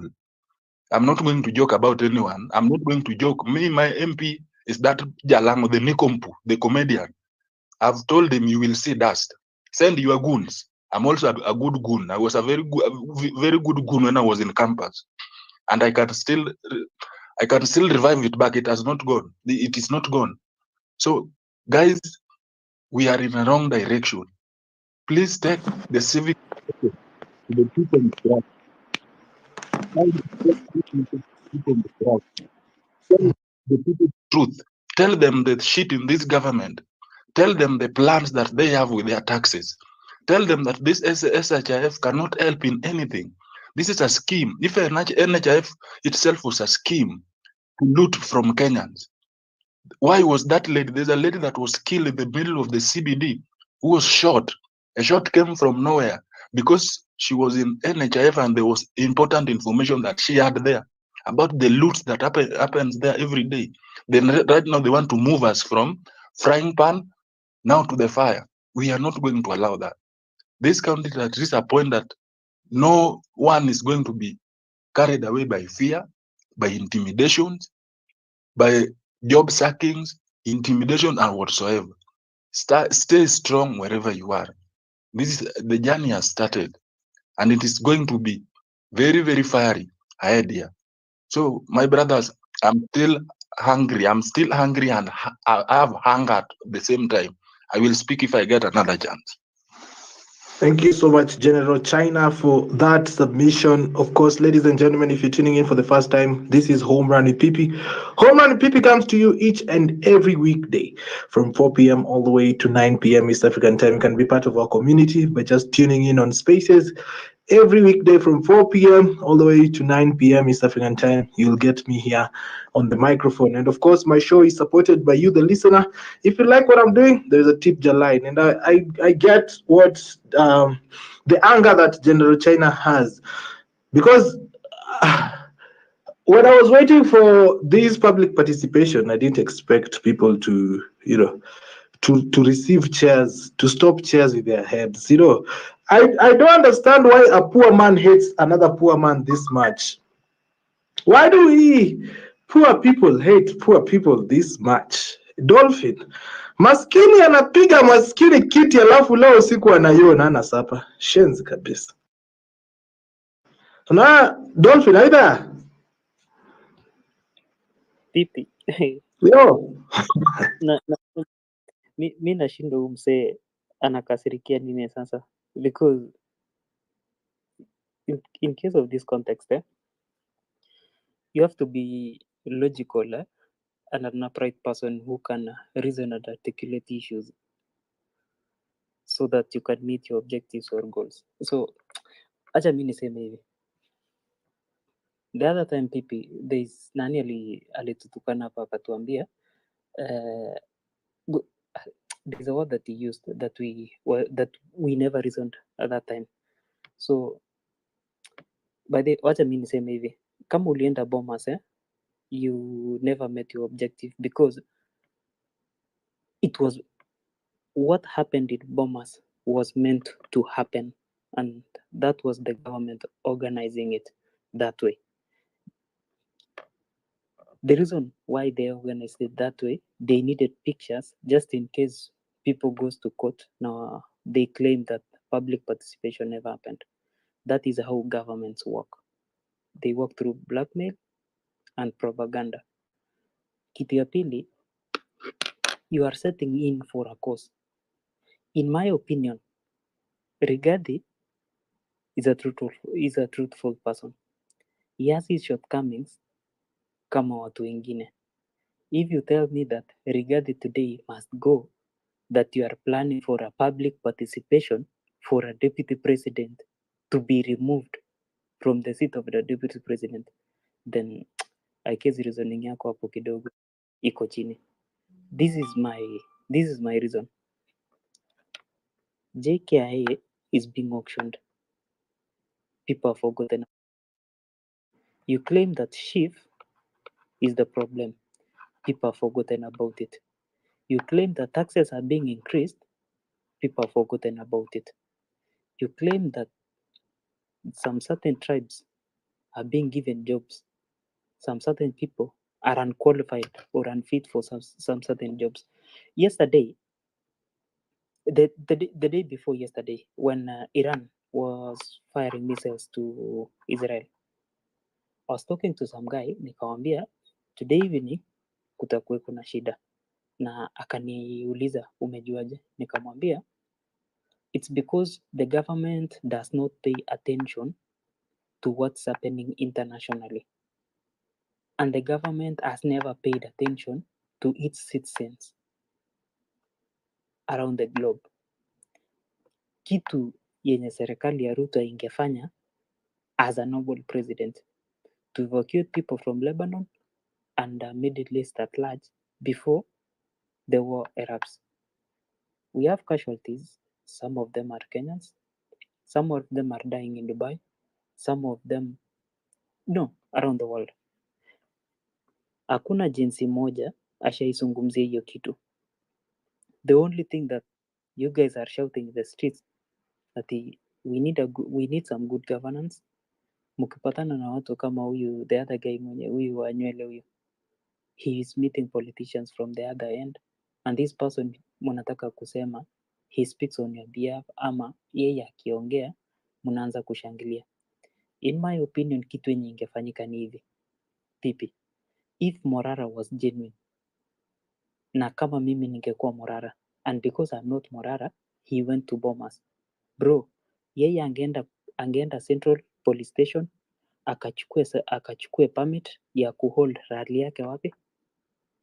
Tao, Uhuru Park. He makes to do the public participation that is meant to be done and tell people This is the direction that we are moving. Ukienda kwa mkutano ya serikali imelipwa na pesa ya serikali na serikali wamedeploy polisi, mutaenda kupigwa huko na mutauliwa. Bro, if you are there during the time of Pentagon, that was in 2007, ask your fathers or the police officers who are there, ndio waambie serikali inafanyanga aje vitu yake. William Ruto was a saint before he became the president. Uhuru was a saint before he became the president. But the moment you get into that seat, you automatically get confused and you change your ways, you become a different person. You do not deal with things in a normal way again. And that is why people can die and the government inanyamaza. There are no drugs in the hospital and the government inanyamaza. There are a lot of apparently accidents kwa mabarabara and the government inafanya nini? Inanyamaza. We have a monster called CBC that parents are spending 5 times money more than the previous system of education and the parents bado wananyamaza. Unanipata? There are a lot of floods in the country and the government inanyamaza. Mombasa kumejaa sewage kila mahali kwanuka. Governments have been there, nothing has ever changed until that is Mombasa for you. A small drainage of almost 800 people, even not even a million or two, serikali inashinda kutengeneza. And this is a city that is mandated for them to do the drainage and the sewage system. Nairobi, the same thing. We have a lot of slums, we have a lot of crowded. I mean, there's an increase in insecurity in Nairobi. It is us that who are roaming around the streets. It is our friends who are killing us. And we want to blame the government for this. My direction, enye ningetoa, kama ningeulizwa maoni, ni hivi. Morara awachane na mambo ya serikali. He concentrate on the civic education ya kufanyia watu. After that, aandike goals yake ni nini anataka kwa maisha na ni nini anatakia watu wengine. So it is easier for you to convince your friends PP to walk into the same direction because you share the same ideology. Lakini you cannot tell me that you are going to convince a government to accept your ideologies. You will be both, my friend, and there's nothing that you'll do. We are walking into a different direction whereby, don't quote me wrong,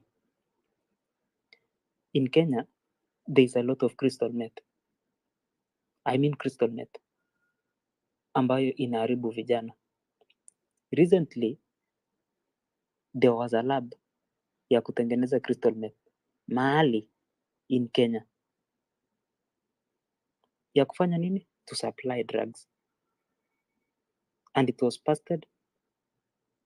The people who are running that walishikwa.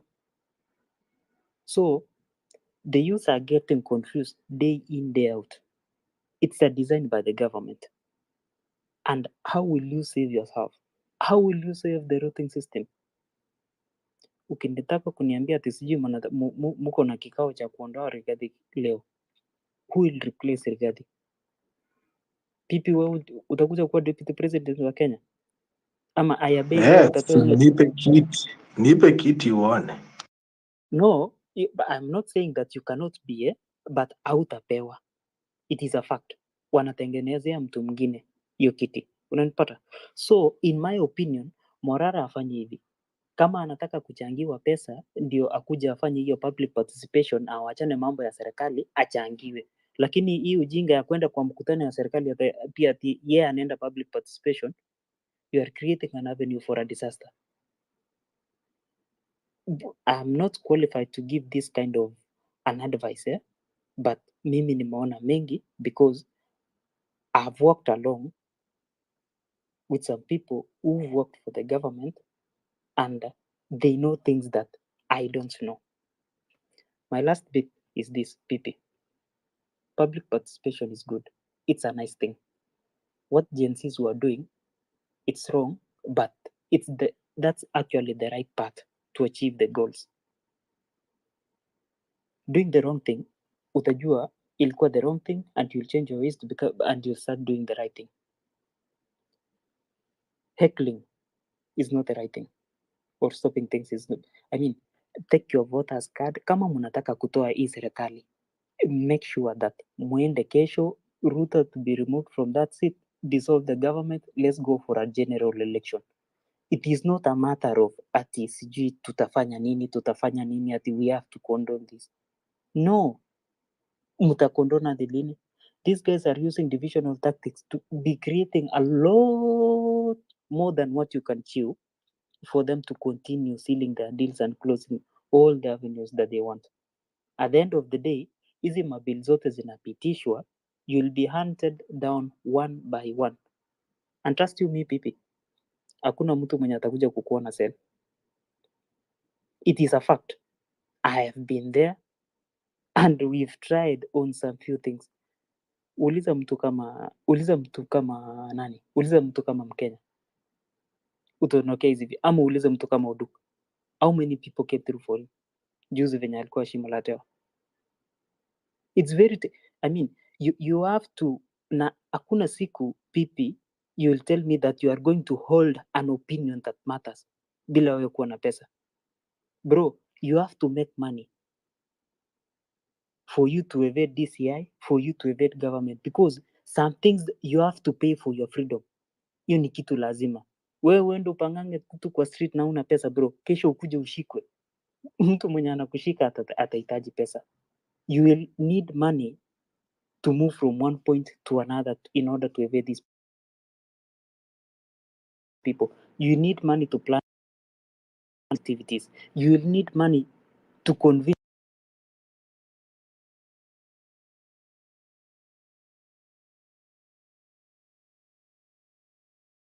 that we are moving towards the right direction, because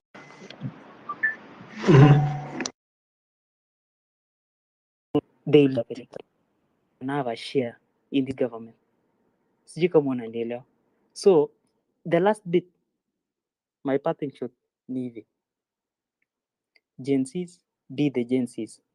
Decide what you want for your future and go for what you want. Hii tabia ya kufatana na watu wa serikali, that wacha tu let's align ourselves with this kind of a person so that anaweza tuongelea pale mbele. Remove the government and install your people afresh. Hii tabia ya sijui ati let's align with some certain politician. Hata huyu Omkeo Mtata angekuwa mtu mwenye ako na akili, he would have resigned and led a revolution long time ago. Why is still working for the same government? Ama atatuambia sijui because he was elected by people and they're doing something. Si ndio? Because you are part of the system that is creating havoc and chaos. So why don't you leave the system and tell people that we have this strategy, let's follow this strategy and overthrow this government? Tabia kuja kudanganya sijui public participation. Rigathi hakuna mahali penye anaenda. As long as William Ruto still sits on that seat, hakuna mahali penye Rigathi anaenda. Na Rigathi akitoka hivi leo, there will be a division and there will be another 2007 in this country. It's like people, you know, removing a deputy president from one community that holds larger portion of votes. Si ati ni watu, na si ati people when ndio utaenda kupigana kesho. Yeye ako na watu wake. And he has got also his stake in this government. And if you never knew what transpired before that 2022, mahali penye hao wase walikuwa wamefikiana, ask Ndindi Nyoro, he will tell you that. And Babu Owino, you've not seen them in this circus. Na ulisikia Kimani Ichung'wah alisema nini? Rigathi alikuwa anakaa kwa nani? Kwa Ndindi Nyoro. Akitafuta nani? Akitafuta na Uhuru. So ask yourself what is going on. Na Ndindi Nyoro, how much has he accumulated for this period of time? Na kama Rigathi ni mbaya, you are questioning over 5.2 billion shillings yenye yeye ameaccumulate. Ruto amechukua pesa ngapi? Kindiki amechukua pesa ngapi? All these politicians that came in, they doubled their wealth by half. So Rigathi akichukua hiyo confidential budget yake yenye sijui walikuwa wameandika kwa media, you start blaming that guy. No, because yeye anajua he contributed to the elections of this country and he gave yeye alitoa pesa ya nini? Yeye alitoa pesa ya campaign So he has to become part of this. He has to become part of this government by fire, by force. So hiyo ni maoni yangu, and generally be logical and usikuwa mtu wa hasira, because you'll never achieve your goals ukikasirika. Kwanza kutukana watu na kusema mimi huyu atanijua, yule atanijua, bro, utaenda kukula kwako, utalala kesho, watu wanaendelea na kazi zao. The only way to move forward is to have a sober mind and a clear vision and a journey map for that. You'll achieve your goals. Personally, I do not support the government.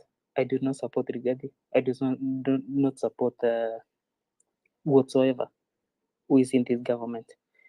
If we are getting new leaders completely out of the close, let's get them. But as long as tusifukuze mtu moja tuache mwingine, because we are losing parastatals, we are losing people, and we are being reduced to beggars. That is what this government is doing. We are being reduced to beggars.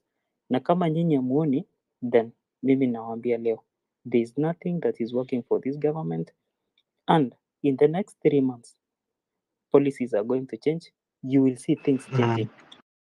Yeah, that's it, people. Okay, I see people are really on fire kwenye comment section. Margaret Mashare sema out of time. Next speaker, can this fellow stop? He's an agent. Huyu ni JC anasema hivyo.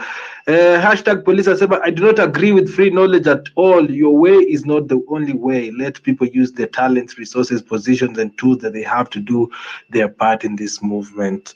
That is from the one and only hashtag police.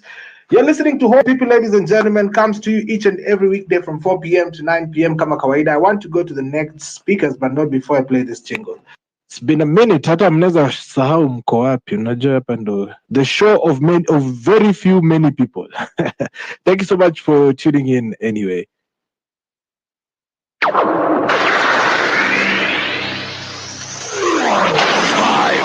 4, 3, 2, 1, 0.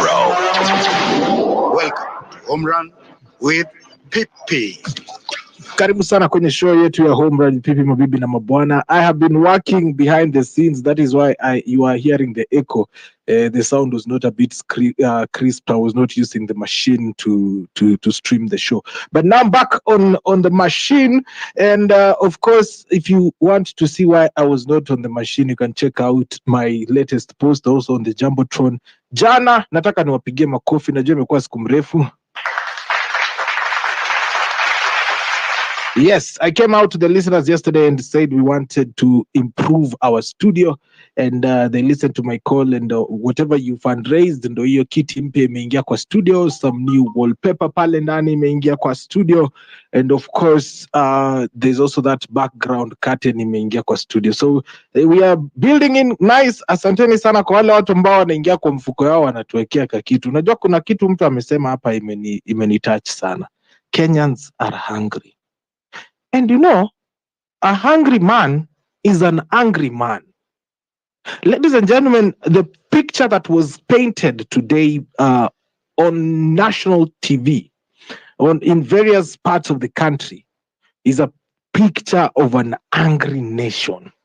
You know, when you used to go for these public participation videos, the ones you used to see, most of the times you would see people probably just pacific, wametulia tu, they were not speaking. But this time round, people were fighting to be on the TV cameras to tell Ruto to go away. People are ready to get on that camera or that microphone and speak. There was a lady who spoke, and I was like, oh yes, we need these ladies, this level of power on our country for people to speak. But honestly, one thing I noticed is Kenyans are speaking from one language. Lakini hapa Twitter tunaendelea kutukanana, tunaendelea kudhalilishana. I understand you might have an opinion about someone or whatever they are doing or whatever is going on in their life. But I don't believe mpaka nikukosee ndio ukuje uniambie Pipita. Ndio maana uko na studio kwa jikoni. Social conversations, engaging topics on your phone anywhere. This is Home Run with PP. Streaming live from my kitchen. This is Home Run with People, ladies and gentlemen. Comes to you each and every weekday from 4 p.m. all the way to 9 p.m. And of course, today at 9 p.m., I will be live. I will be premiering another interview. Wataendelea tu kuongea vibaya, lakini sisi tunaendelea kufanya kazi hapa. So I'll be premiering an interview with Grace Olwande on HRWP YouTube channel. That is our YouTube channel. Welcome to HRWP. That is Home Run with PP, our family where we share good stories, and we are doing journey series. You need to listen to what Grace Olwande has to say to that. But today we are here about public participation. It has been quite a day. People feel betrayed. But my question is, you guys said you are leaderless. Who betrayed you? Who betrayed you? The other guy. Habari yako? Mimi niko salama. Now, when you say we were leaderless, but everybody was in there. So if one of us betrayed us, that's what we are talking about. But now I have two issues on this matter. And the first issue is the script keeps repeating, and Kenyans keep falling for the same script. Now, there is a guy who started talking, and one of the first things he said is that Gachagua is a truthful man. How is Gachagua a truthful man? I mean, if somebody says he's a truthful man, that does not mean he's a truthful man. That is a billionaire who has done nothing to become a billionaire. So when you are a Kenyan citizen in this revolution and you say Gachagua is a truthful man and he has some shortcomings, you are lost. You should first go find yourself, but it's your opinion nevertheless. So on my issue of if Gachagua should be impeached, I think Gachagua should be impeached. I think Gachagua should be impeached so that other people learn of the consequences of being in a corrupt system, a system like the one Gachagua is currently in. And it's my hope that he is impeached alone. So when that guy saw many of us Gen Zs getting killed on the streets, and he has been in 2 years of corruption, of pure corruption. He has said nothing, he has done nothing. I pray that he gets impeached alone. As much as Ruto should be the first one to be impeached, I pray that Gachagua gets impeached wa kwanza aende, maybe others will learn. Now, the other thing is wishful thinking. We come to these spaces and we say the obvious. We say wote wanafaa kuenda. That's wishful thinking, because when you say wote wanafaa kuenda, those are people who are ready to kill more than 100 people to stay in power. So saying wanafaa kuenda, that's wishful thinking, because you even don't have the threshold number of how many people they are willing to sacrifice for them to be in that power. Now, we cannot become like them. We cannot be willing to kill to change the governance of this country. But all in all, if we are to strategize fiti, we have an opportunity to change the trajectory of this country. So I think these spaces, Pipita, should be more of strategy oriented spaces. Mtu anakuja anasema, what do you think should be done? Because I've been in many spaces and people say the obvious. People say Ruto is a thief. Everybody knows Ruto is a thief. Everybody says Ruto and Gachagua should go. Everybody wishes worse could happen. I mean, go where? I wish worse could happen. But all in all, like I said, it's wishful thinking. So we should be strategic. We should be strategic. Alafu, the other issue is kuna General China, kuna General amesema tunafaa kuwa na divergent opinions and they should be respected or listened to. I think that guy, that general, I think that guy loves the country. You can feel it in his voice. That is a person I too would be willing to debate with, to have discussions with. You listen to that person and uko zile za huyu ni mse anapenda hii country. So hiyo issue ya divergent opinion, I have lots of divergent opinions, and one of them is we should stop falling for everybody. Tuna behave acha nitumie malaya, tuna behave kama malaya. The first person who comes out tuko hapo, somebody tries to do a different thing, we already anoint him, and that's why people like Kasmuel end up disappointing us. Now, I will go back kiasi to the time of huyu jamaa alikuwa anaitwa Kigeugeu. That guy wasn't a politician. He wanted to do something good, and people turned him into a politician, and that's what's been happening. Somebody comes and tries to do his own thing, take a different path, and Kenyans, because tumetumiwa vibaya for long, we see a messiah. I mean, Eric Omondi did not come out as a politician. Now people are encouraging him to be a politician. Jalas did not come out as a politician. He did some 1, 2, 3 good things. People want him to be a politician. Morara Kebaso, the guy had his own path.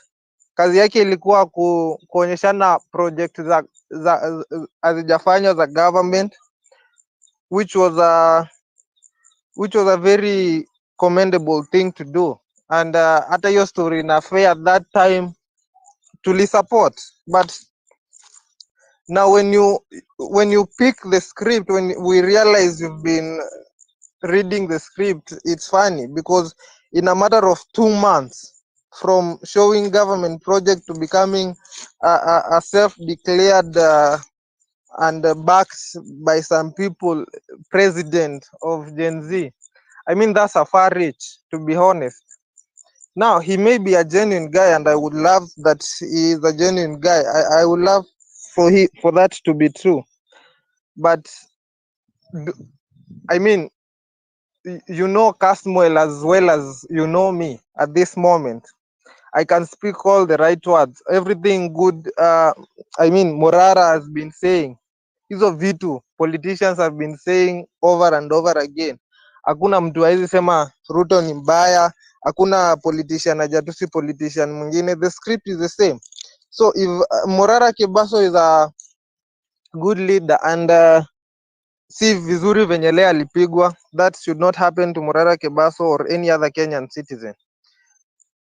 If Morara Kebaso, we should do some, maybe he's a perfect leader, but we should do some background checks. We should know who this person is before we draw everything towards him. And I mean, tuweke kila kitu kwa hiyo basket moja. What if it breaks before 2027 and now we are back to ground zero? Tufanye due diligence yetu, tuache kufuata the first guy who comes up. Pia mimi kesho naweza amka nianze kunini, but let's do due diligence, tujue where we are headed. Let's strategize. 2027 is not very far. It's okay to have conflicting opinions. Maybe I'm wrong, I hope I'm not, but maybe I am. So we listen to each other, we disagree as much as possible, and maybe by 2027 we'll have agreed on something. Yeah. So let's stop with the wishful thinking. Let's continue with the civil education. I do mine on nikibebwa na boda boda. I talk to the boda boda guy. Let's do civil education, civic education, and let's stop anointing the first person who we see. Hata venye David alikuwa anaenda kuanointiwa, si alitokea kwanza, he was like the last person, but we are so desperate for a savior. We have that save me mentality. We are so desperate for a savior. We are willing for anybody to be a savior, and the script has been there, and the script is very clear. So tukue careful, and tukikuwa careful, maybe if it's the correct guy, nothing will change that. That's my opinion. Thank you, Pipit. Hi, asante for that opinion, bwana the other guy. I want to hear from Mizani. Unajua kuna kitu umesema hapo imefanya hata sisi tutake kumalizwa, you know. When people hear something like that, hey, we want accountability, they feel like unapiga Morara Kebaso vita. Yeah, so I'm glad someone else spoke it out so that it doesn't look like we are on a campaign against each other. Mizani 254 is here with us. Then Ras G as well has been patient on the mic. Then we can hear from designer. Mizani, eti Mzansi. Mizani, how are you doing? Yes, my brother. How are you doing? Good evening. I hope you're doing well. Yeah, well, get off the nani. Kuna you are behind the system, yani uko mbali kidogo. Actually, I think it's because I was on BT. Let me drop and rejoin. That will work out. Okay, sawa sawa. So while Miss Dani is dropping and joining, kuna jamaa amesema kwamba tunaweza kuwa na show kali hapa hivi nikiacha form za DJ Afro.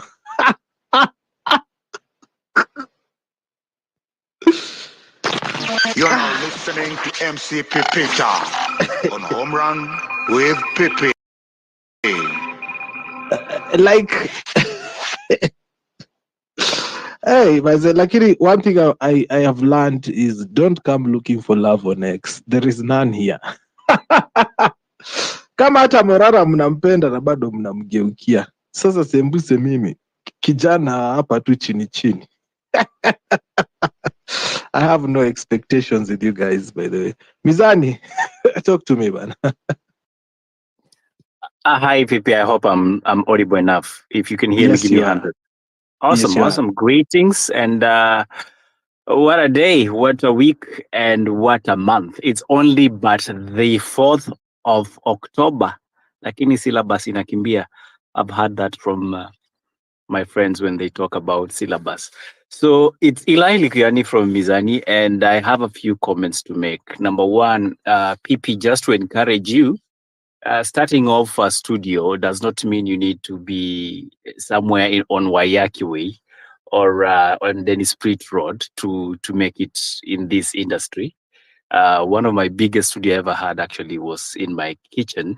And I set a good, nice space, and anybody that walked in would say, "Wow, you guys have a lovely studio," but it was in the kitchen. So you are on the right track. Number two, I love the fact that you're talking about public participation because many have said today was a win for this country when it comes to the current administration looking at the loopholes within the way they're running the Kenyan affairs. And I must add my voice on that to say, recently we actually did have a conversation of public participation. And the question does not just end at public participation. The issue we should be asking is, what is effective public participation? When the framers of the Constitution came up with that provision whereby the public will be involved in the matters that concern them, in the legislations that concern them, and to some grievous matters such as the impeachment of their leaders, what should that entail? So, PP, in a nutshell, what happened today at Bomas is a reflection of we key into a system and say, uko na computer, huyu kijana wangu amesoma computer. But the best they can do is back in the days, we used to have a game on the computer called ZP Race. For those of you who grew up in that time, pikipiki unaendesha na 512 GB RAM. And we all said we knew how to use the computer. So we have created an opportunity to have a conversation as a nation, but then the outcome of that conversation is not really to ensure that there is the public hearing and input on the decision that is being made. And therefore, even I had one of the speakers, I'm not so updated with the current information, that the court has requested we need to have a part 2. But what will be happening in that? And maybe that is the danger of an informed collective making decisions. So today, we possibly had an opportunity to decide how we want to be governed. And fair enough, people address the issues that are pinching to them. So as a governing body, as a governing administration, what should that look like to them? Does it resonate with the agenda that they have for this country? Or does it bring a conflicting message that things are not? But then again, you can't talk to a deaf person in a language that they don't understand. So is it time we started talking with signs and wonders? It's something I'm questioning all of us. But 9 out of 10, I must give Kenyans for raising the issues that are pertinent to them. But not having an opportunity to effectively converse on the issue of the impeachment, many will call it was a political plot. But I think it's a defiance of the only thing that stands between organized society and disorganized society, and that is upholding our constitution. Many have called and asked for us to actually even do away with the constitution. My argument is that is not a pretty place you want to find yourself in, because once that is done and suspended, you are inviting somebody else to actually rule over you. So is that what we want? Definitely not. We find ourselves between a rock and a hard place, but I think we still have room to decide what we want for this country. And last but not least, what happened to Morara should not have happened, and all other Kenyans. We cannot be the same citizens that want change, but when we have an opportunity to exercise power, we misuse that power. In a democracy, everyone should be allowed to have their say. And the majority definitely take the day. But the democracy we have as country, the democracy we have as a populace, is the democracy that serves us with mob injustice. Thank you, PP. I learned. You heard the man, mob injustice. You know, one thing I don't like about democracy is the fact that people say there is freedom of speech, but if we do not align in thoughts, then the freedom of speech is limited. And that even counts to our leaders. And that is why most of the people, leaders, were shocked we are not singing their reggae today, because they want the people to sing their reggae. Ras G, habari yako mzee? Uliona visanga leo?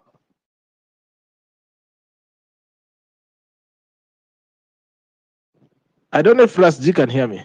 Ah, yeah, Ras G, I can see you, but I cannot hear you. She's quite sad. Ah, I will request the thing again, Ras G. Yes, Ras G comes in next, of course. Ebu request the mic and talk to us. Designer, leo naona umeamua urudi na ile account ya bana. Inamaanisha you cannot access the space with the real one. I couldn't. I was I was on your request list for almost 20 minutes and said, okay, fine, let me see if I can get into the space with this one. Now, Dolphin said a lot, and I couldn't pinpoint what he actually was saying. It was like Dolphin alikuwa anajicontradict with the particulars that he was saying.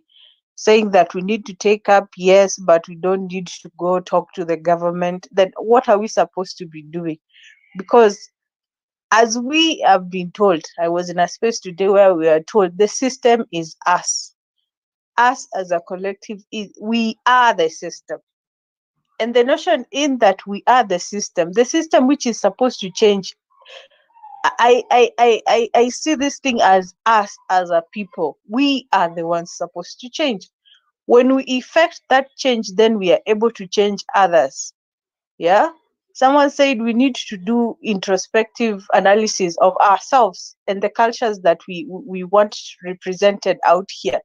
So when it comes to the people we are choosing, are we choosing these people on the basis of what they can give us, or are we choosing the same people on the basis of how their integrity, values, or their morals? Western said we can't fight someone on moral value, on morals alone, and it is true, you can't fight people on morals alone. But at the end of the day, does our opinion hold value? You see what is happening currently right now, and I wish that people would stop disputing it, is that we are changing the narrative of what these politicians usually thought that they knew about us. You know, they knew that, okay, fine, they can bring some very huge problem and then we will simply forget about all the things that were happening before. Unaona? We will simply forget about it. And just a conspiracy here, after hearing Ken Mijungu talk on TikTok this past few days, saying that Gachagua is going to be impeached, we can take it to the bank, and if he is going to be impeached, then there are 3 candidates on the list. I can't remember the names, but number 1 was Anwai Guru, and then somebody else, and then Kithure Kindiki was the 3rd person. I know it's a by the way topic, but let's just get this over with, because we also need to look at the bigger picture on what goes ahead. Now, all these people, what I'm seeing here, if it's going to happen and Ruto is forced to choose, it is like he is going to see this as a sanitization of the next 3 years. Here is why. I'm of the opinion that if Gachagua is impeached and somebody else is chosen as deputy, then this person will be the next choice in the 2027 election, whereby he'll come and say, oh, we got rid of the bad apple, now we have a good apple, so we can move on. You know, and the tricks are there. Another thing about Morara, that I see that it wasn't actually, I cannot say it was yeah, it was the government, yes, but on the side of the MPs goons, because most of the MPs who are there, I've seen a video whereby he came in, was sat down, people sat next to him, he was being salimbiwad by almost people who wanted to say hi. But when DK was saying that the people who were causing fracas were bodily men, you could see they were actually bodily men.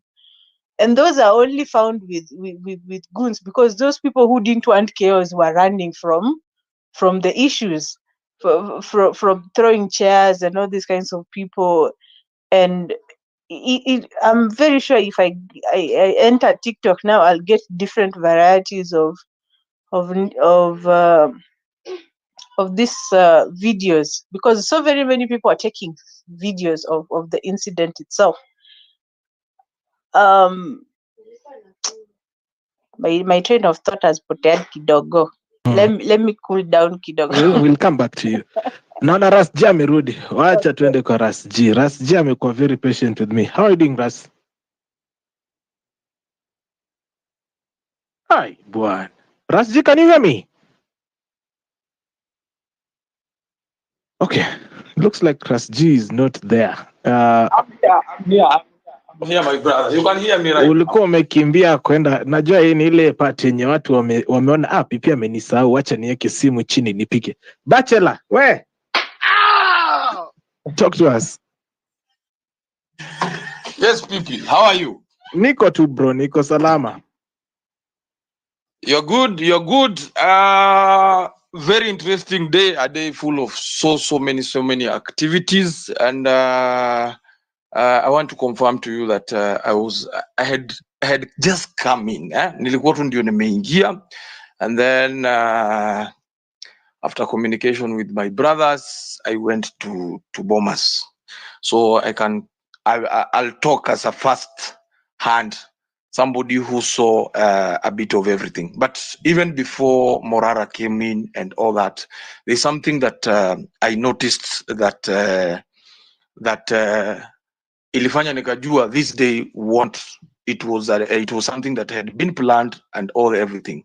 One of the things that I noticed, and this will form one of the subjects, is I noticed goons who are usually there during the ODM meetings and extra.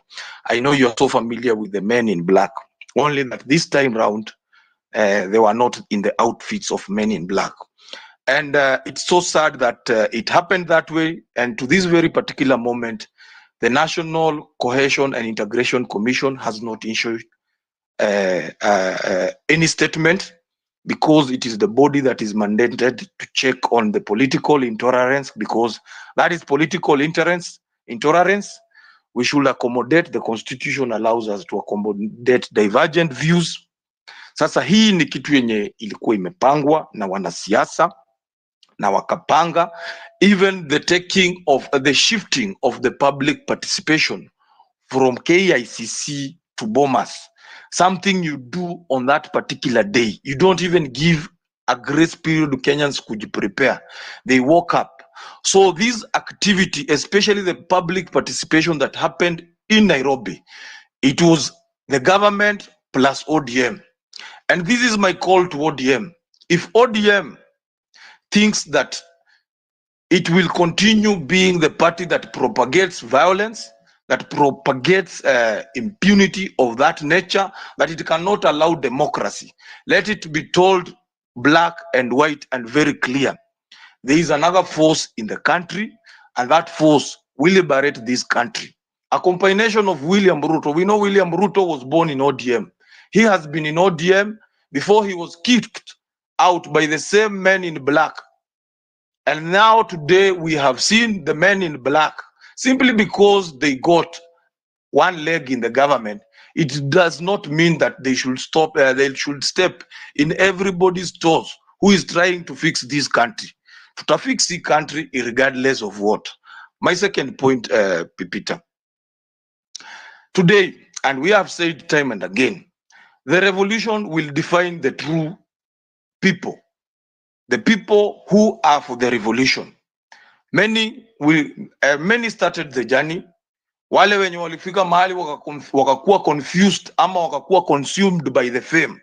If you came in the movement to seek fame, publicity, money, all those things are coming. They haven't come in large numbers. Zitakuja. William Ruto and group have stolen enough. They will pour money. Watamwaga pesa huku nje. So the betrayal that we saw there, because in your rightful sense, if you know very well that this is your brother, you are together in the revolution, the first thing that you take that mic is to condemn that action. Today, I don't want to mention individual because I'm one of the person who believes he does not warrant to be called even the name. He knows himself, but I'm calling upon the masses, I'm calling upon the population, those people who believe that William Ruto is the problem in the country should mark those individuals. Those are individuals that are not for the movement. They are out there to seek their own interest, their own publicity. But leo uzuri, as we move, maji itajitenganisha ama maji itajitenganisha na oil. Now, to the third one, as I learned, Peter, you know, sometimes you speak, you even una boil mpaka unasahau what you are supposed to take. The third one, and which is very important, Pepita. This country has spoken loud and clear. Everybody has been glued on the television. Wale wenye wamekuwa kistream mainstream media mmejionea. This motion of impeachment to Rigathi Gachagua should send William Ruto to a very big panic mode. It has backfired so badly on this government. The reason why I'm saying that, even the people in Rift Valley are tired of this government. The people in Eldoret are tired of this government. Bomet people are tired of this government. So, why did William Ruto not send public participation for Adani? Why did William Ruto decide to send to us public participation when he was making deals, when he was busy advocating for us to move from National Hospital Insurance Fund to something that we don't even have, we don't even know what it is? He did not send public participation. But William Ruto wants us to believe that he can do in a day, in a single day, using parliament, because it is parliament that was trying to rubber stamp this process that he wants so badly. But the country has sent the message loud and clear. But the country did not defend Rigiji because they feel like Rigiji deserve to be defended. The only message that the country is sending to William Ruto is that you cannot pretend, you cannot hide behind the constitution and fool Kenyans that Rigiji is the problem. Kenyans know very well that you are the problem. And Kenyans have decided to take their tribes aside. Now wamekupointia the finger at you. You are the problem. So the people listening here, the NIS listening to here, go and take that intelligence to William Ruto, that the country has spoken, and finally the country will liberate itself, regardless of the equation yenye anatajaribu kutuletea ya tribe. If Rigiji has to go, then William Ruto has to go equally. Hakuna kitu yote inabakishwa hapo hivyo. So William Ruto, it's either he fixes the problem the country is facing. The country has said it does not want Adani. The country has said it does not want the chief. The country is saying it wants the university model to be reviewed. The country is saying the education system has to be funded. Hii pesa yenye mnachukua mnapelekea wabunge in terms of CDF, that one should be allocated to the education sector. As we talk here, the kids are at home. And then you want to make the country feel like there is a very important business of impeaching an individual who is equally corrupt like you. In fact, you have stolen more than him. Thank you, Pepita. Asante sana Ras G. Unajua mimi sipendangi vile mnatuongelesha kwa bundles zetu. Bundles zetu sisi tulinunua na pesa yetu. Yeah? Bundles zetu. Alafu mnatu somea. General China, talk to us. Yes, at least now I have cooled down after taking a bottle of water. Pole sana ndugu yangu, talk to me. I know it has been chaotic. It has been chaotic indeed. So, me, I like how people are speaking, and it is good. This is what we missed, and this is what we have been missing all the time. If right now I count myself like speaking on a national television, because like everyone in the country is hearing our opinions here, and they are very good opinions that can be used to move this country forward. So what I want to say, like I must also maintain, I must also stand with the standing order of the meeting, the public participation. I still maintain that Ruto must go, and Ruto must go means that the whole government must go.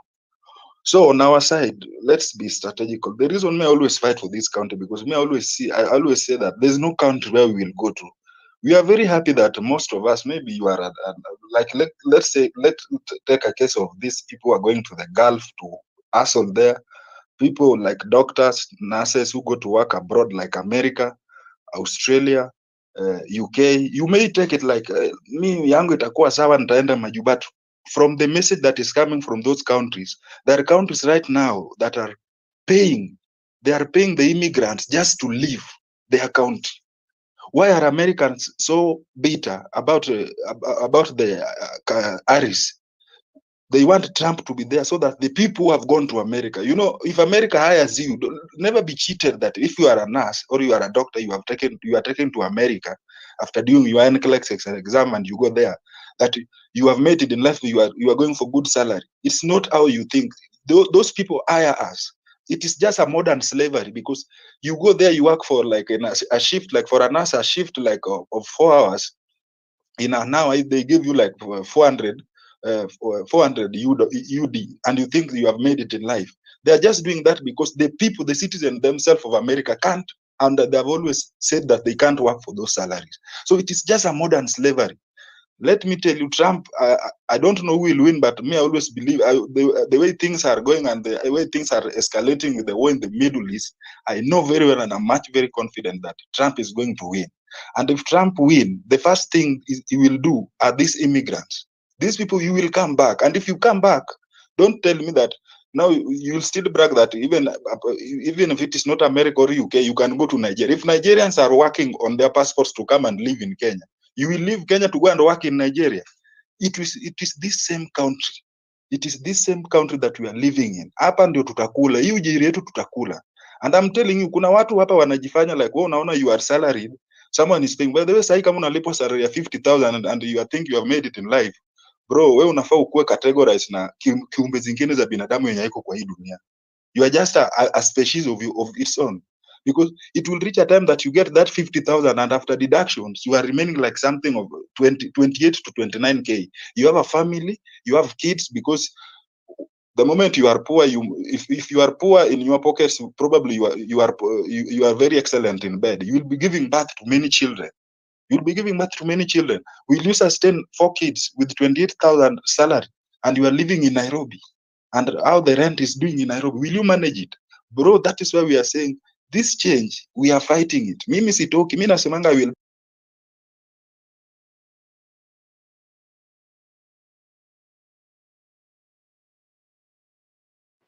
Allah, Generali, looks like you have disappeared again. Allah. I will, mimi nitakufa huku. And now you're back. Tuendele.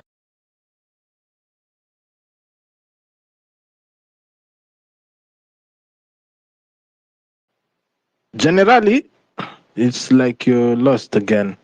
Request the microphone. I see people here who have I have about 27 requests that I can't see. Simuniachilie tafasali. And change. Kenyans, we have 2 ways in which we can bring this revolution, and let's be factual. The first one is the way Bangladesh did it. And from the fact, what I can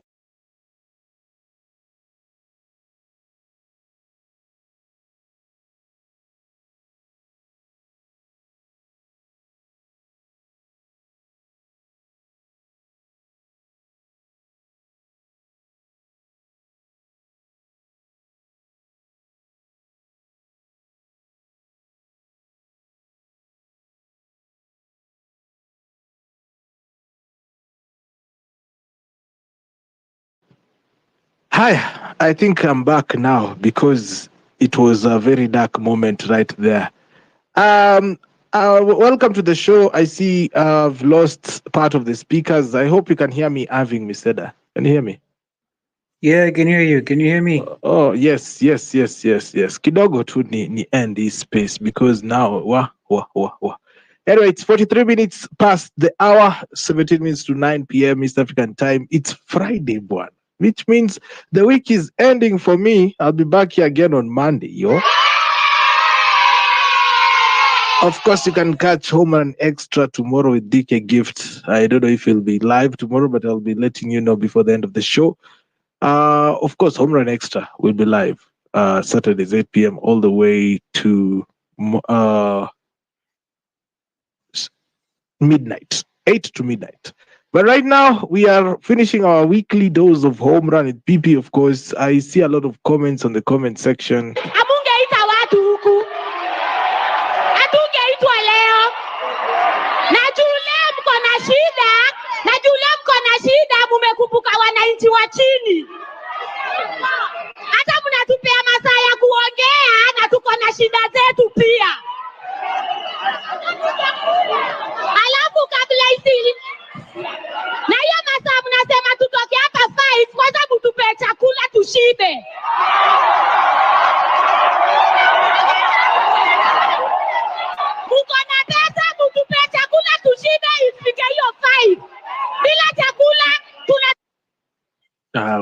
sasa huyu ni nani ana? Toka hapa saa 6 twende home. Mtuite tena tutoke saa 5 twende home. Mtuite tena tukose kukuja. Kwani nini? Na kama mnataka sasa mjue opinion yangu sasa. Opinion yangu kama Caroline Chemto. Kama Caroline Chemto. Hakuna mwenye anabaki.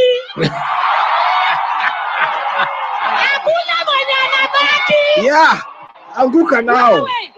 MP wakipitisha kwa parliament wanakula. Hakuna mwenye anabaki. Na ikiwezekana pia MP waende. Hata MP waende. Choma hiyo bomba. Waende. Wametuzoea. Yeah. Let's go. Hakuna kutumika tena. What? Tumechoka. Tumechoka. Mnyonge ashuke. Mnyonge ashuke. Haya. Tumechoka. Waende wote. Haya. Fight. Pia kwanza. Fight ya watu wawili. Fight ya watu wawili. Kikuyu na Mkaleji kuingilili.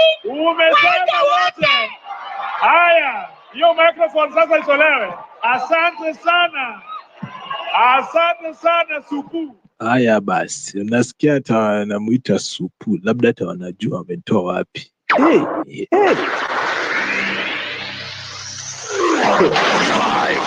4, 3, 2, 1, 0. Welcome to Home Run with Pipi.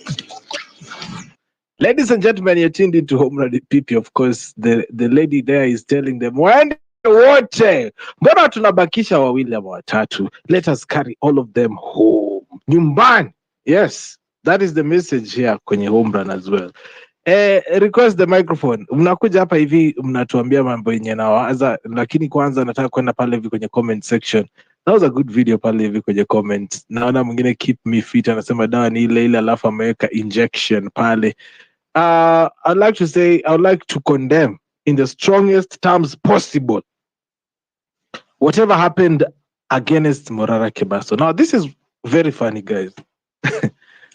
Now, I was just working on some video that has been eating my head so much. So while I am finishing up on this video, I'm like, okay, let me stream Citizen Live and see what is happening in the public participation. Okay? So as I'm streaming that public participation video, guess what happens? I see somebody in a white shirt being hit by chairs, and then ametolewa mbio, and then I hear somebody say, Morara Kebaso usikuja kutuharibia meeting, and I was like, wait a minute, that was Morara, yeah? So I was like, why are they saying Morara Kebaso usikuja kutuharibia meeting? So I rewind that video. Jamaa hata kuongea. I was like, ama mimi ndo nimeingia kwa live ingine. So I went to another news house and just repeated that part kwa Bomas of Kenya. And I can tell you guys, there was a pattern, there was a clothing, kuna nguo ilikuwa imevaliwa hapo. Na nyinyi mnajua vizuri venye Kalonzo Musyoka walikuwa wanataka kuongea kuhusu mambo gani ile. Wakati wa maandamano wa nini? Then they had a meeting at Wiper House. They were kina ODM walked out. And shortly after, they were attacked by the men who are wearing the same black suits. Sijui ni nani walikuwa wamebeba by the. I'm just saying. Inchi. The people are speaking. The problem is, are we listening? You know. So yeah. I'm seeing a lot of requests on the line, and I'm thinking, should I restart this space? Because now it is proving a very big drama. There are people, it looks like there are people on the line who wants to speak. Should we start the space? When ambieni hapo hivi kama to restart this space, make sure you are following me at MCP Peter so that when we start this space, you can get the notification and rejoin. Naona co-host wangu anasema kuna so much to say on his chest and I don't want to let this conversation go. I of course started the show late. Na tunasemanga accountability ni kitu poa. So because in the spirit of accountability, mimi kama Pipita sitafunga show saa 3. Tutaendelea mpaka saa watu watachoka kuongea ama vipi? Lakini mjue kwamba ndugu yangu Steve ako na sherehe siku hii ya leo, it's his birthday. Hivyo basi hata mimi itabidi niende nijipumzishe, weekend imeanza wadau. I've been working here since Monday. But yes, I want to restart this space for, let's say, let me give you an hour. Nitatoka hapa hivi 10. So let's do it an hour. Let's stop and start. Mimi sijali, wale mtakuja mkuje. At MC Pipita is the handle. Let us go back and have this conversation. Tevo, make sure you come back because you're going to be the one who is going to start this. Sawa sawa, sawa sawa. Hadi hapo kama tuko chonjo, wacha niwaache na hii kipindi yangu hii. Social conversations, engaging topics on your phone anywhere. This is Home Run with PP.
myself and my spouse, who decided to actually join me, and from the airport running my space, I was alone. So should I stop now? So my point is, so that I can give someone else to speak, my point is that whether it is about the impeachment of both now, whether it is about believing that we can turn things around, whether it is about believing that there can be justice for Bruce, justice for this, justice for that, or the rightful thing to be done, we have already proven it by what happened 25th of June. Because I say this again, how many time I saw 80 something. I can bet you 75%, if not 80 or 90, of us seated here never saw even the chance of what we saw happen on 25th of June as ever being a reality, even a single second. And that's where we are now. People, let's, then I'll give my sentiments a bit later. All right, let us unmute the mic. How do you want to start? I wanted to start with Tevo, but nikamkosa, so I don't know how do you want us to go. Let me give General Tena 2 minutes, even though he had spoken, since his hand is the new speakers that are there. So General Tena, let me just give you like 2 minutes to say what. Is it General Tena? Oh yes, General Tena. Yeah, that's the general himself. Yeah, so me, what I'll say, like, guys, me, I've been drafting, like, how are we going to do this stuff? This stuff, the only way we can succeed to be ideological now, not movies or FBI movies or American sniper movies. Let's now do it once and for all. The only way we are going to do this thing, we remain with one.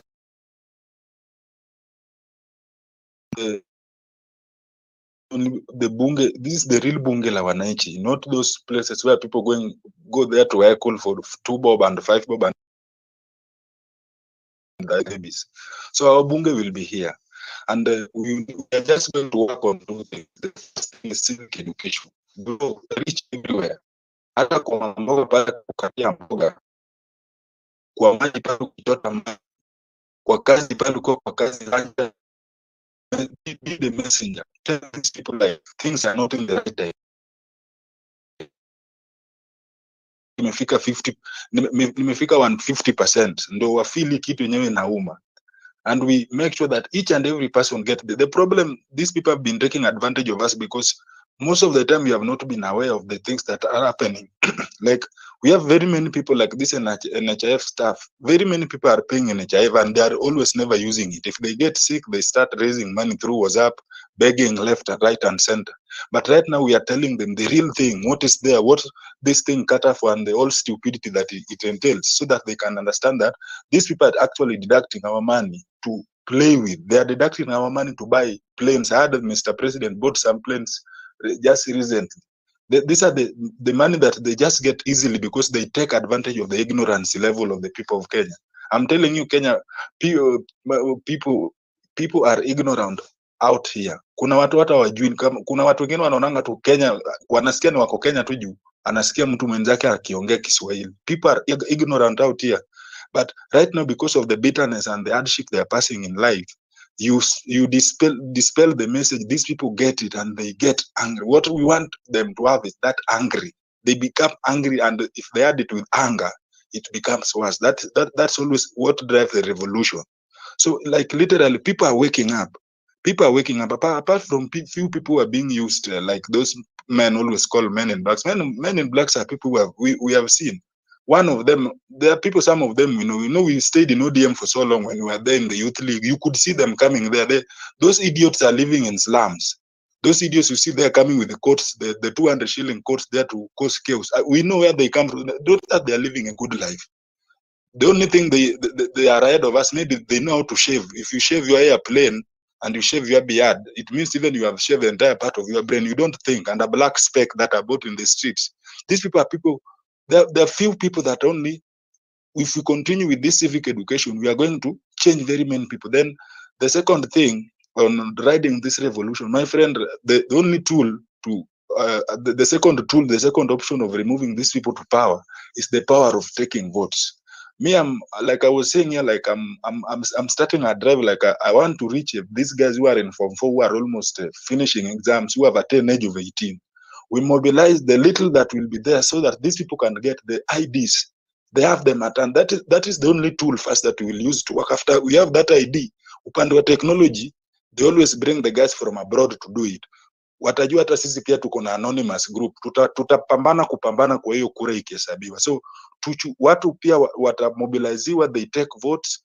Hiyo tumeanza with with very many people. We are all actually running it. There are people I'm running it with in campuses. People, there are very many first years who have joined. We are running also on that. So the only tool is voting, and we will be somewhere.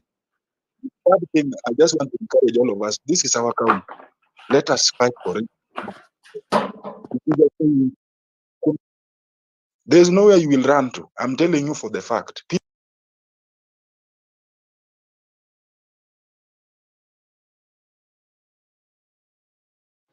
Okay, thank you for that, Generali. Naona Ismail Luta amerudi kwa mic. Ismail was also part of the people who were trying to regrain the microphone wakashindwa. Ismail, are you there? Yes, PP, how are you doing? Niko salama kabisa, labda. Me, I had spoken before, but it's always good sometimes to come back and give your view after also other people have given their view. So there are these critics who usually come to this space. Then they give you a list of 10 critical points. 10 bwana. Then I'm like, manze, aujui penye ofisi ya Morara iko ama ni nini? Mse, unakuja hapo unaanza kuongelea statement za Morara, unamcriticize hiyo party venye iko, kala, nguo zenye amevaa. Bro, Morara ako na ofisi mzee, na ziko na viti mzuri sana. He'll be very happy to welcome you and have this chit chat huko. Number 2, critics wanakaanga wakingoja wasi wafanye vitu alafu wanasema hapo ungeka hivi ukeka hivi, but wao wafanyagi. So there's no stage, hakunanga statue yenye wase wametengenezewa ati manzi stage iko hapa mzee, they once lived a big critic mzee. Hakunaga. Wasi wenye wanafanyaga vitu ndo wanapatanga hiyo stage inawekwa hapo. So hii place hii mambo ya kukua tuko critical sana, si tupunguzeni hii mehemehe mzee. Wasi wako kwa ground wanafanya 1 2 3. Mbona pia sisi tusiende tuongeze hizo efforts ama hizo idea tupatiane, ase pia wanaweza kuwa very happy. Lakini kukuja space mzee unatoa 10 reasons why Morara vitu zake it will not lead to anything. Buda, it's very dangerous. Mzee wanakuja wanatuambia hapa venye hizi effort zetu hazifanyi kazi. Bro, at one point tulikuwa na one party state. Wasa wakaanza kusema venye hizo issue zetu hazifanyi kazi, venye kuna Mobutu Sese Seko, venye kuna sijui nani wa Slovakia, venye kuna dictator mgani. Bro, tukakuja multi-party. Tumekuja multi-party, kukakuwa na dynasty mzee, wakasema kuna venye unaweza toa team Kenyatta 1 2, team Toroitich na team Raila Odinga. Mzee, wasa wakaenda kwa ground wakatoa hiyo kitu. Even though imekuja na disastrous consequence, but at least ilionyesha unaweza piga progress. So hii story mzee ya critics is good manze to critique, but pia tusi overdo manze, tusi overdo. Manze hata kama uwezi enda kwa ofisi ya Morara, si kuna inbox yake unaweza mdm useme ni aje senior bana. Kuna hapa mimi naona twende hivi hapa, twende hivi hapa, twende hivi hapa. Bro, I think it's healthy. Alafu kitu ingine, pipi leo asome kunyorosha ile story ya Kasmuel, because what just Kasmuel needed to do today was just to, unajua saa zingine unaweza fanya vitu mob, alafu sasa inafaa pia uread sasa mood, kama mood ya country hivi una read, ama unajua ukienda penye chongo wako mzee na wewe uko na macho mbili pia unafunga yako moja, alafu una relax na wao unacheki. So bro, mood ya country inaenda right, alafu si tunaenda left. So all today was what Kasmuel was just to do. Hata angechill tu kwa keja. But sasa ndio umejipeleka uko Bomas. Ukijipeleka Bomas mzee unapatiwa mic na Morara kwa hapo anakuwa harassed. At least unasema wase tukue peaceful let's tolerate each other. Only that, hiyo imetosha.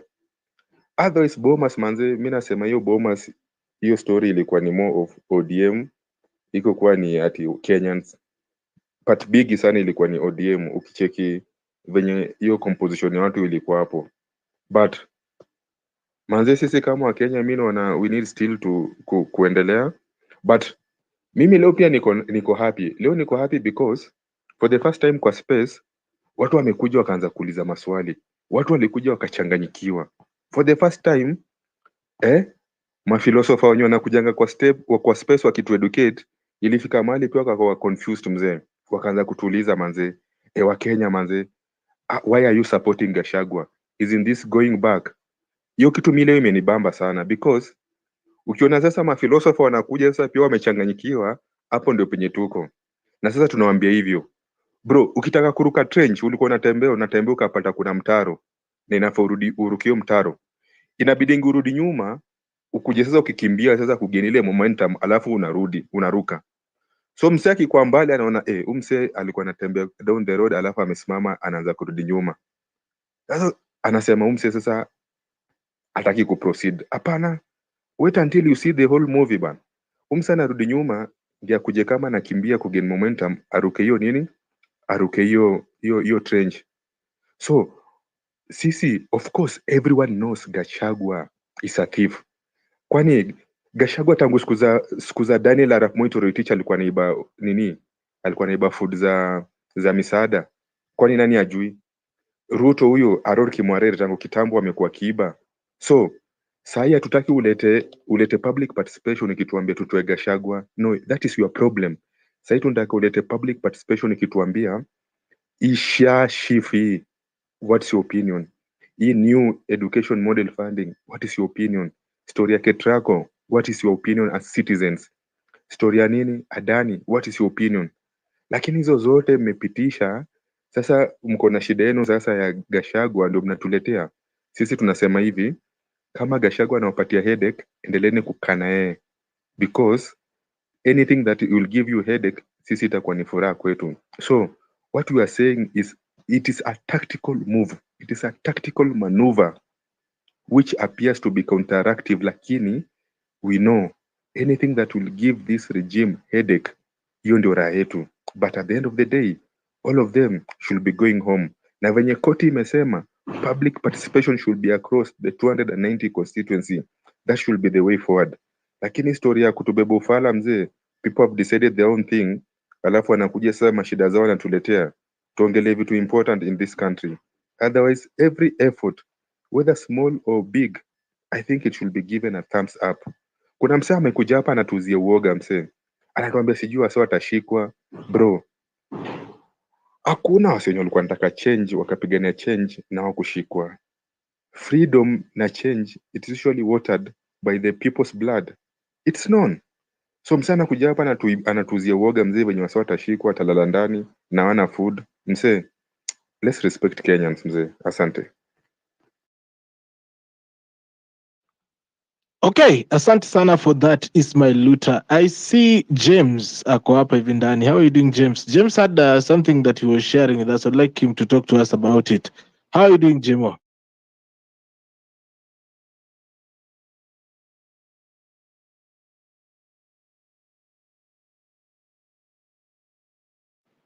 Ni kama Jemo ameenda simski. Jemo, you'll have to reconnect. Oh, nimefikiri ni mimi niko na shida tena. Yeah, you have to be very keen before you actually find yourself refreshing na ujipate tena nje. Haya, pale hivi juu kuna tip Jaline to support the show. 0721948229 is the number. Yeah, DK bwana hiyo studio vile tumewasha mataa hapo hivi. Inaweza mbaya. I'm looking for the next guest, by the way. Sahi studio inashika. I think I should be the next guest at this point. Kuja mzee. Unaona hapa hivi kwa kona, there is a friend of mine mwenye alipass last year. His name is Dre Frank. Alinipatianga a piece of art in a represent Wakanda forever. I'm going to put it right here at the corner. Kuna ka space nimeacha. So that is why I've not even shared it You're going to see it when I finally get those stickers. Hizo stickers ndo sikubuy, nilisahau kubuy leo super. So I need to get some stickers za kuweka hiyo wall hanging. Bana, mi napenda tu kusema asanteni sana kwa wale watu wameona vision yangu. Mtu kama Ismail Luta has worked with me since last year July. We mzee bwana. I'll give up Ismail na jamaa kwani. Anyway, yeah. So we have built a very big community here of Home Run with PP. My dream when I started this year was to build a space where I can sit down and share stories with people. The studio is finally taking shape. Kama uko na story unataka kukaa chini ya mimi kwa YouTube channel yetu ya HRWP. Nimesema kama watu wangu wakina DKTH. Yeah. Kama unataka kuja kwa HRWP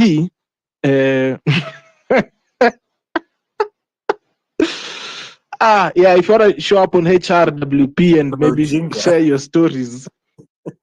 Yeah, kama uko na ka story maybe unataka kushare na sisi hapo hivi kwenye HRWP. All you have to do is come to my inbox, tell me what you want to tell me about, alafu tuta link up. Kesho niko na guest hapa asubuhi sana, ameniambia yeye anafanyanga only morning shoots. So we will be shooting with him in the morning at around 10 or 11. Of course, kama unataka kushare story yako, you can always reach out to me tupange vile unaweza shoot. Yes. DK umesema you need to be the next guest. Of course. Sasa kitu imebaki ni hii side ingine hapa nyuma tu niweke some bit of soundproofing to absorb the sound, okay? But the rest of the things I think we are on the right track. Na wewe pia uniletee maua yangu mzee.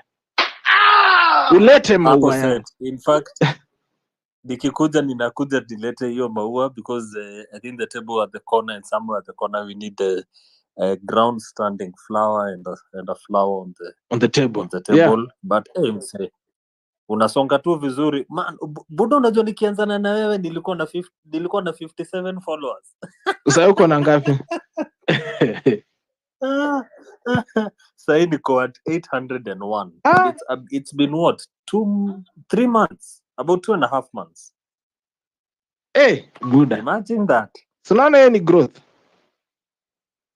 Any growth. Literally, when I was here the first time, I remember hata nilitaking screenshot nikona mahali. I had 57 followers. And now here we are. So it's growth on all angles. And I think it's wonderful to see wase wakisimama. You know, it's one thing to actually go selling your dream to people. Like, hey, here's my dream. Do you see what I have? Could you support me on this one? And it's a whole other thing when you present your dream, you stay consistent and you stay persistent with it. You best believe people buy into your dream now. And now you find people noticing and identifying, ati pipi amesema hana kiti ya guest. Ati pipi amesema sijui. Because now you're not busy selling the dream, but instead you are letting people buy into your dream. So I think that's the best thing that you've been able to do until this point. Before nienda kwa Grace, niruhusu niseme one extra thing ingine moja nataka kusema. Grace, nipe tu dakika mbili. And I'm so glad, Grace, I'm looking forward to seeing your video. Mambo ya Morema ilikuwa karibu kuingia hapo nitana Grace. I wanted to say, earlier, I think in the third or the fourth hour, there's a time you asked a question, PP. I think it was a rhetorical, but move by question. You asked, why would we said we are leaderless? Why would we say we've been betrayed? There's something that Ras G said that I believe, I don't know whether he was here when you asked that question, but he answered it indirectly. We didn't know that he was answering it. And he talked about the betrayal on a brotherhood basis. I don't know whether everybody would agree with me, so I'll speak for myself. What I call betrayal in what happened today, and we're not going to name names, just like Ras G, you know who you are that we are speaking about. The first thing I want to say is that it is not just betrayal with respect to the man that you're with there, that you're all fighting for the same cause, but it's brotherhood betrayal to everyone that you've been standing with for weeks, for months, for days, saying and preaching and telling that you're on the same accord. Think of it like PP. You're in school. We were talking the other day, joke and talking about times when people are given less food na watu wanatafuta njia za kukula shule. Mi niliwaambia mimi nilichoma mahindi ya watu wa agriculture walipotupea sapa siku moja very late. Imagine being in school and they offer you guys end up in a situation of kidogo food, and it happens severally. It gets to a point where you all decide now we need to raise our voices, and you start shouting, you revolt, you refuse classes, whatever you decide to do.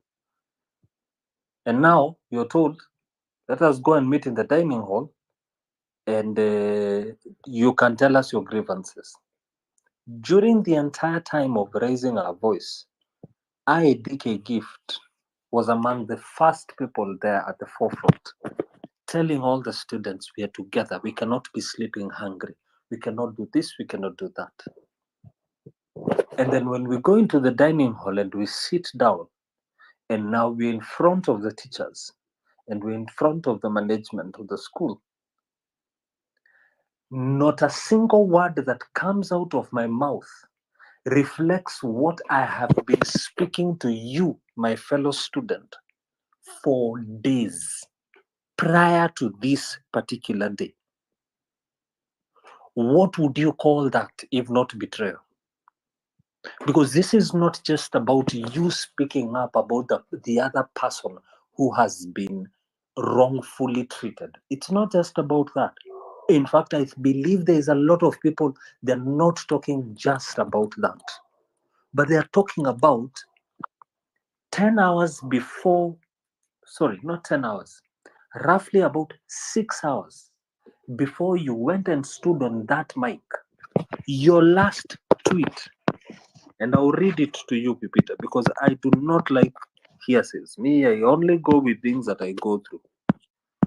Your last tweet before standing on that mic, here's what you said.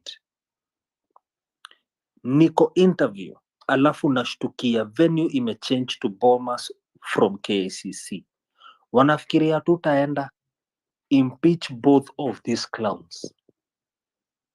And then 6 hours later, what you say on that mic and what you've been saying to us 6 hours before and days before and 2 weeks before, you cannot utter it from your mouth. What will you leave people thinking? That's all I can think about. And I will not say that just on the basis of wanting to sell that you've been bought or you've been compromised. I don't have enough proof for me to say it. There is a part of my heart that seems to believe that, but whether it is to be bought or it is your own fear or cowardice or your own insincerity, whatever it may be your ground, in the end of the day, it is betrayal to your other brother, to your other sister that you have been telling that you're together through this run. Grace Olwande, thank you for giving me the chance to rant. Let me come to you. How are you? Hi, Grace.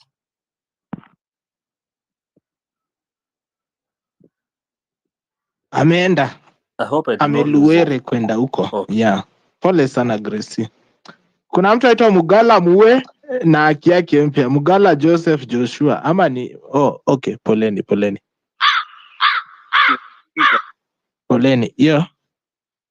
Yo, Pipita. Yes, jambo. Jambo. First of all, Maze, thank you very much for the consistent effort. I really learn a lot. There are two presenters wenye I really learn a lot from. Wa kwanza ni Patrick alafu na Western Shitao. So thanks to them. Alafu congratulations on the progress ya studio. Hata I will one day make an appointment with HRWP tupatane pale YouTube at a later time. Now back to the topic of public participation. Leo imekuwa a win for the public participation si kwa sababu ya hiyo topic ya Rigathi Gachagua, but because for the first time tumeona imekuwa kwa news tangazo, there'll be a public participation tomorrow. We had hoped they'll do the same for SHIF, the university funding model, alafu na hizi deals za Adani, but hawakufanya. Then finance bill ya next year pia itakuwa, sijui kama watafanya public participation venye amefanya hii, but as DK alisema hawa wase wasituingize uoga, waseme ati whatever we are doing on space I work, because we need to keep them on toes ndo wakuwa accountable for whatever we are doing. Then a little on my background, I come from a family wenye we really interact a lot with women groups and youth groups, and personally I do a lot of mentorship on naambianga like my youth, you keep off drugs, you keep off these inaitwanga hizi early pregnancies and whatever. So that's the little I do for my community. Na the realities in our society, in case kama you want to be in a leadership position ama unajua mtu mwenye ako in a leadership position, the amount of calls, SMS, msee anapigiwa anaambiwa I have a school fee problem, kuna msee ako OC and all that, and you see all that is not working because nitarudi kwa hiyo nini ya system kidogo tu, but nenda haraka so that I give space for the next speaker. It's because tunaona SHIF and whatever they're trying to do is really painful, and it's very wrong for people to be turned down kwa sababu hao watu wanaleta system yenye hata government yenyewe haiwezi afford, alafu inakuwa na a lot of errors. So as we work, inafaa we amplify the issues that really matters to us Kenyans. We need to work with our communities, we need to work with our neighbors, and then we need to understand some of the problems we are going through na the solutions tunaweza zileta. This thing of emotions is a very dangerous thing, and people are easily manipulated. Hata kwa hizi whatever they are trying to do, they are working on emotions, and they want us like we don't focus on what really matters, because this revolution si kama sprint ati tunasema ati the moment this happens everything will be okay. Ni something that we need to continuously do it, hata past 2027, past 2032. I hope we still grow and I hope ipita hiyo time utakuwa na studio and we'll be doing a lot of work. So hiyo ndo ilikuwa my brief presentation. Thank you for the session. Mi uamini I learn a lot from listening and interacting with people, so I hope to learn a lot from my other co-panelists. Thank you for your time. All right, thank you for that. Unajua nasikianga hivyo mkisema melan, and then you mention Western Shilaho. I'm afraid he will one day start sending me invoices. Yeah, start sending me invoices. Yep. DK, anza kuniambia wallahi Mungu moja. Peter, all the history I speak on these spaces, you don't know. Peter, he's listening, but how does she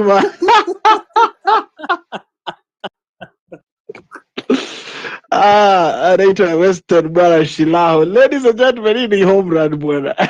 You are listening to Home Run with Pipi.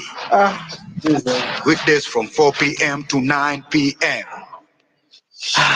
I'm gonna say the truth. I live alone, so this is going probably to be the last time I'm speaking to someone until maybe Monday, unless I go out. So yeah, of course, I enjoy speaking to people on Home Run. But anyway, thank you so much for tuning in to Home Run with PP. That was a nice moment here with Western Shilaho gift.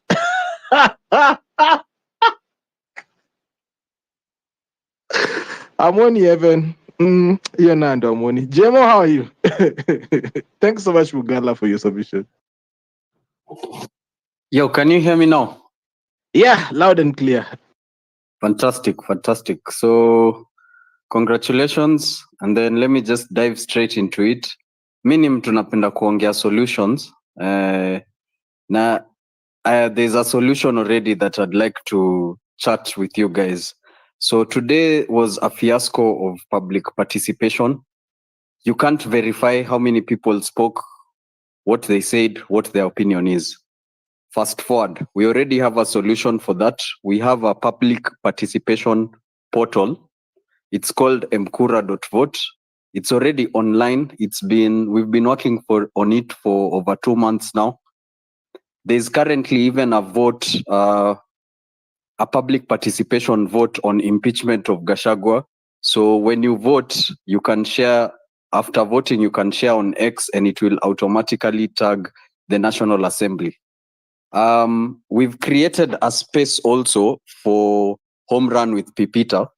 So on that particular space, Pipita, you'll be setting up polls whenever you have a space and people can be voting over there.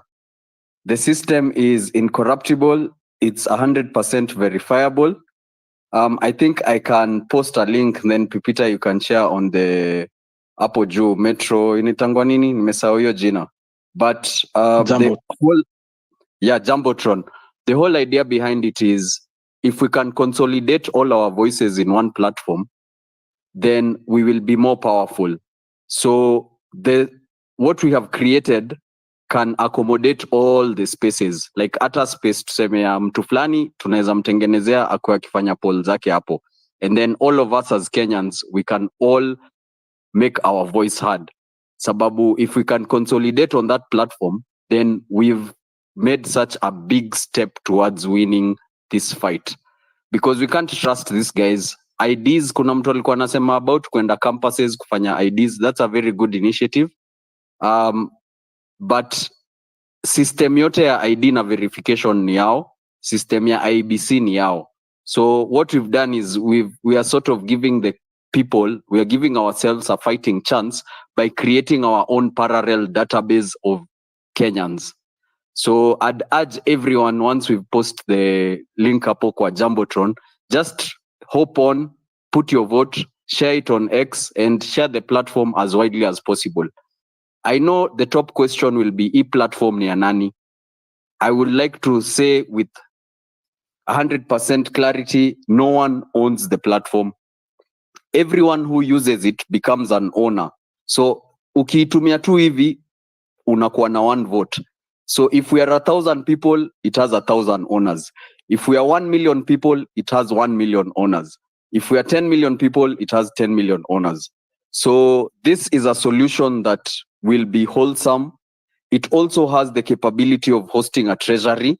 So for example, on the Pipita space, if you guys decide to have your own account and to be doing things with it, it can hold that treasury, and all the time the money is spent, anyone who is in that space can see how the money has been spent.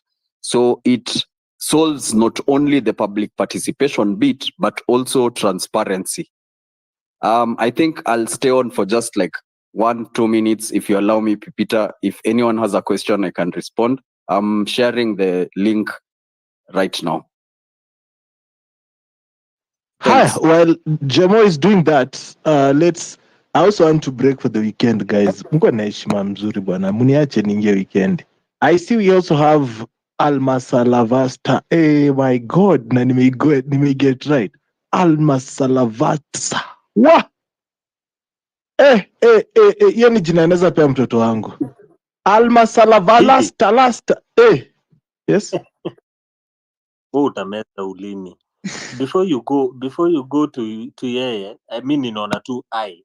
Inaona tu ameandika tu I. Nipe tu 1 second before tuende kwako niulize swali to James. Is that okay? Just a quick question to James. James, first off, you said the name of the platform you're making is what? Or the platform you've made is what? It's called McOure. Okay. Second question, it's a full-on mobile responsive. It's a website, but full-on mobile responsive? Yes, it's a portal. Yes, it is full-on mobile responsive. I've actually just posting the link so you can check it out right away. And we also have an iOS, Android, and USSD compatibility coming. Those are the next updates that we're doing. Well done. You've actually answered my third question. So now I'm going to skip my third question because I wanted to ask you, have you made it available for Windows, iOS, Android, and the like? So thank you for thinking that through. The other one I wanted to ask is, um, how the testing that you possibly did do some testing of some kind with regard to its capability and what it can handle, and especially with people it being able either to handle the multiple spaces as you said, or the number of people that would come onto it. So my question would be, have you been able to determine it with a high scale of persons, like a high number of people? And if you have, um you're certain that it can hold what kind of numbers, as many as what, for it to still remain as effective as it can be? Because it's an amazing idea you just made. The whole portal is based on blockchain, so it can actually hold a lot of data. We've been testing it, and the reason why right now we are urging everyone to try put their vote is so that we can keep on making it robust. So the programmers are working on it every single day, so we are making it better and better and better. So in matters of how much it can even handle a general election for this country. It can handle the whole treasury of this country. It can do a lot of things. Like it has the capacity. Well, excellent. That's a very good job, and I like your straight on just coming and giving a solution. So shout out on that one. Please share the link so we can put it on Jumbotron. I'm so interested to see what you're doing. I followed you. I'll speak to you on DMs. I thank you for giving me the chance to ask that question. Let me go to you. I'm not going to try and kill myself with your name. Mm-mm. No, I'll Allah just say hi. mastavalasta lasta pa. Acha nisome tena. Alma Sasa umevuta. Salavatsa. Unajua hii ni ukikuwa na yeye kama rafiki yako unatembea na kama umeshikilia kitabu ndo usomange jina yake. How are you doing, Alma? Let's do the short one. Unmute your mic, Alma. Yeah, VP, what's up? I'm good. Sasa huwezi kuwa Alma, itabidi tu tukuite yote full. Alma Salavalasta lasta bro. Sawa. Talk to us. How are you doing? Yeah, I'm good. I've listened to you guys submitting your points, and mine is to Ismail alidrop, lakini alikuwa anasema ati Kasmuel should have just stayed on the side where he was. Me ati venye alifika huko kutu address, angebaki tu na sisi, although he had already made the deal. Me, I see it as a good thing because now it's clear that we are fighting who we are fighting. So we are not fighting with him. We are not even fighting him. We are fighting the whole system, which is corrupt. System is used to divide and conquer. That's why mi naona kulikuwa na hii move ya kuimpeach Gachagua, whereby we need someone to follow as the opposition. Sasa Rigijindo labda system iliona atakuwa kama sacrificial lamb, watu wamfuate. That's why he tried the Murima narrative. So ilikuwa watu wamfuate na divide what the movement ama the cause to ikue sasa ni watu wa Rigiji hii side ingine na watu side ingine, like the normal people. Sasa kuna opposition, wa introduce tena opposition because they realized the opposition is gone. So right now nani ametokea, Kasmuel ametokea, and we've realized he is not for the system. We don't continue fighting him. Sasa we are fighting the whole system. Hata Rigiji akitoka, there's nothing that changes. The whole system is broken. So mi ndasema tuendelee like with the fight, the strong fight. We know that we're only having 2 months so that the year can end, and there is no sign of the IEBC being reconstituted. So unaona kuna delay na siku ya kuvote zinakaribia, so I think hiyo MCURA ndio is the way to approach, whereby we don't even need that IEBC body to maybe register as voters. Tunaweza do away with the power ama do away with him having the power to aamue kama IEBC itakuwa ama haitakuwa, because he is delaying the process na anajua kitu anafanya. So maybe MCURA can find a way hata tujue the people have the sovereign have the total power in the voting process. Juu saizi voting process is delayed, hawezi apply ID itoke the way ilikuwa inatoka within a month. Even replacement is an issue. So the systems will be made so dire, but that shows us that we need to come up with our own systems. Those are my 2 cents, and I also host spaces. Asante sana kwa hilo. Steve Juma.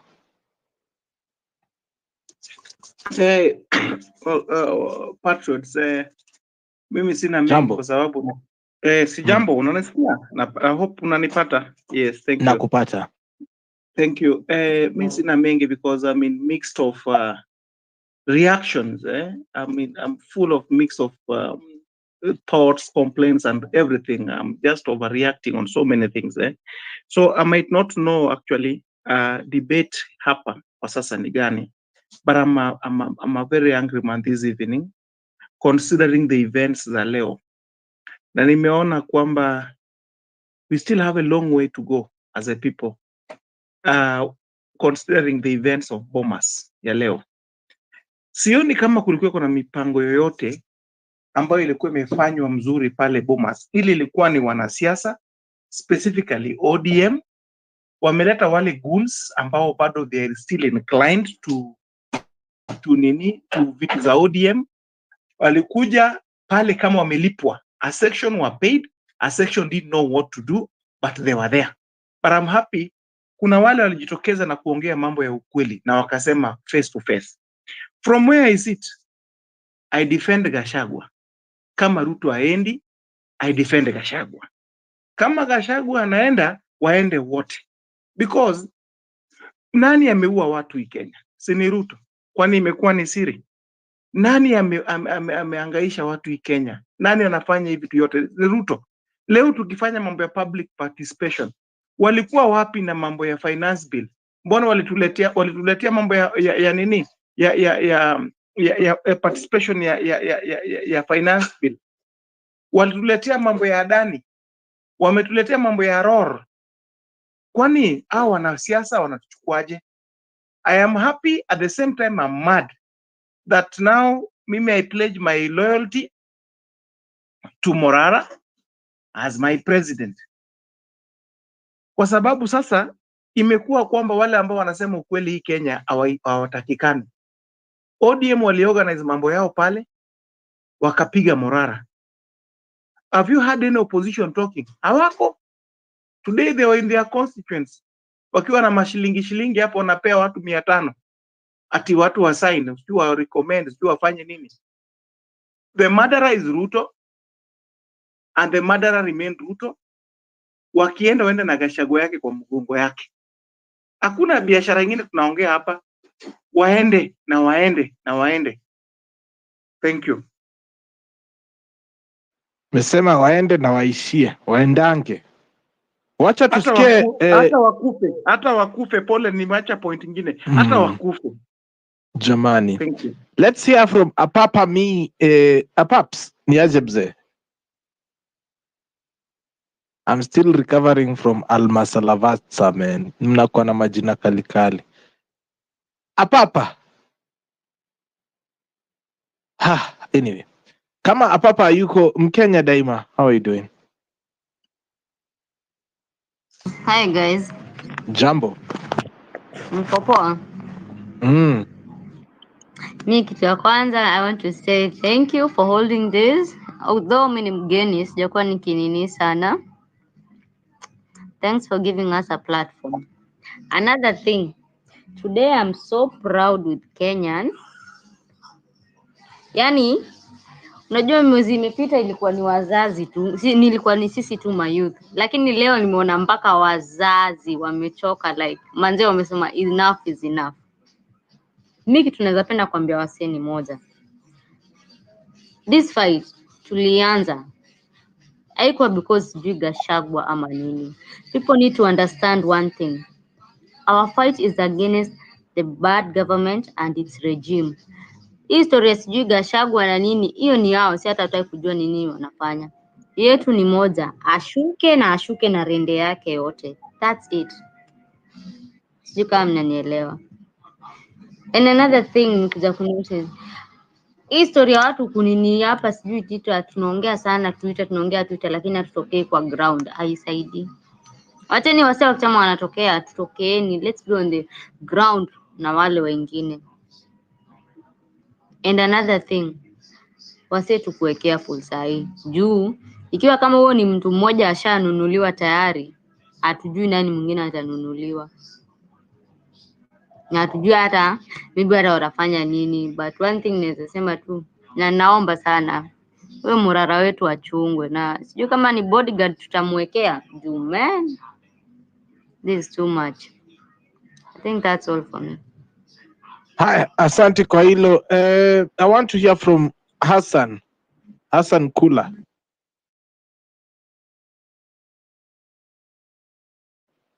Hassan Kula, tuko karibu kufunga hii kipindi siku ya leo. Thank you so much for tuning in to Home Run People, ladies and gentlemen.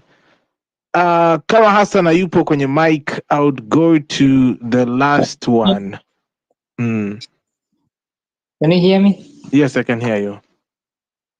Thank you so much, teacher. This is the second time you give me an opportunity here. I really like what you are doing. You are doing a civic education. But today I am a sad person. Imagine today what happened in Bomas. People come there just, although it is a drama, they have just come there to do a public participation on Gachagua issue. But what happened to our son Morara? Imagine he's just seated there. I don't know why they have harassed him. First, they have denied to go and have his own view on public participation. He's a Kenyan. Even he have different views concerning the shenanigans of Deputy Gachagua impeachment. I don't know what they have done to him is unfair, and that shows that Morara has an integrity, and that also indicates that he is an enemy to the corruption in this country, and also indicate that he's a friend of Kenya. He's a patriot because he stand alone. He stand alone and decided to expose the corruption in this country. That's why some goons have decided to do away with him. But I think now he's fine. That is, we thank God that he's fine. Guys, you have seen when the issue of SHA, people are struggling out there. Mama Boga is struggling out there. Nobody have done a public participation on SHA. We have an NHIF. That system, you just need to upgrade. If the government has a goodwill, we could have just upgraded that system. But now they come up with a SHA or SHIF, whatever they call it. It have been implemented on 1st of October. And now it is 4th. Nothing is working. Tell me what Mama Boga, who is suffering from dialysis, a guy from Mount Kenya who is suffering from a cancer, how can he access to health care in this country because they normally have a package, which is an NHIF. Now, the system that they bring doesn't work. When you go to the healthcare, you cannot access the healthcare in this country. They say that it will be affordable, but now the problem, it is not even accessible. You will be turned down. I literally cry today when I've seen one of an old man. I think he's from Nakuru. I think it is Citizen TV that recorded that Mzee crying. I am sure the curse of that old man. I have seen he literally cry. I don't know if we watched that video. Mzee has cried. That is a pain that people out there is going through because he has a kidney problem. He comes been turned down. He doesn't have money. He used to have a package from NHIF. When he come to hospital, they told him we have shifted to SHAF or SHI.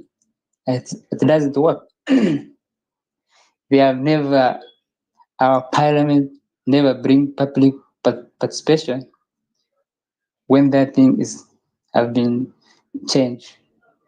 Now, this issue of Gachagua is just to divert the intention of Kenyans so that they don't focus on the identity issue. They don't focus on what is the struggle that people, wananchi, is going on, just to cover it. Take it from me, Gachagua will not go anywhere. They will never impeach Gachagua. It's just a drama so that people doesn't focus to divert intention of Kenyans. You see, so that we don't have focus. That is the main issue. They just bring a drama in parliament, then they'll go to Senate, the Senate will save him. The story ends there. Let me be honest with you. Tell me, starting from Hassalafan, the court in this country say unconstitutional. Let us come to affordable housing. We have a court in this country, it say unconstitutional. Let us come to a school funding program. The court said it is unconstitutional. The court declared it is unconstitutional. When this government, Kenya Kwanza government, is now 2 years down the line, who can convince me as a person now and give me one program that this government implemented and the court doesn't say unconstitutional?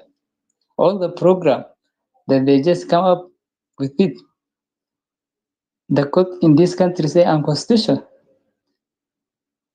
I don't know what is going on in this country. Actually, that means wananchi are on their own, the political elites are on their own. So we need to stand up and focus.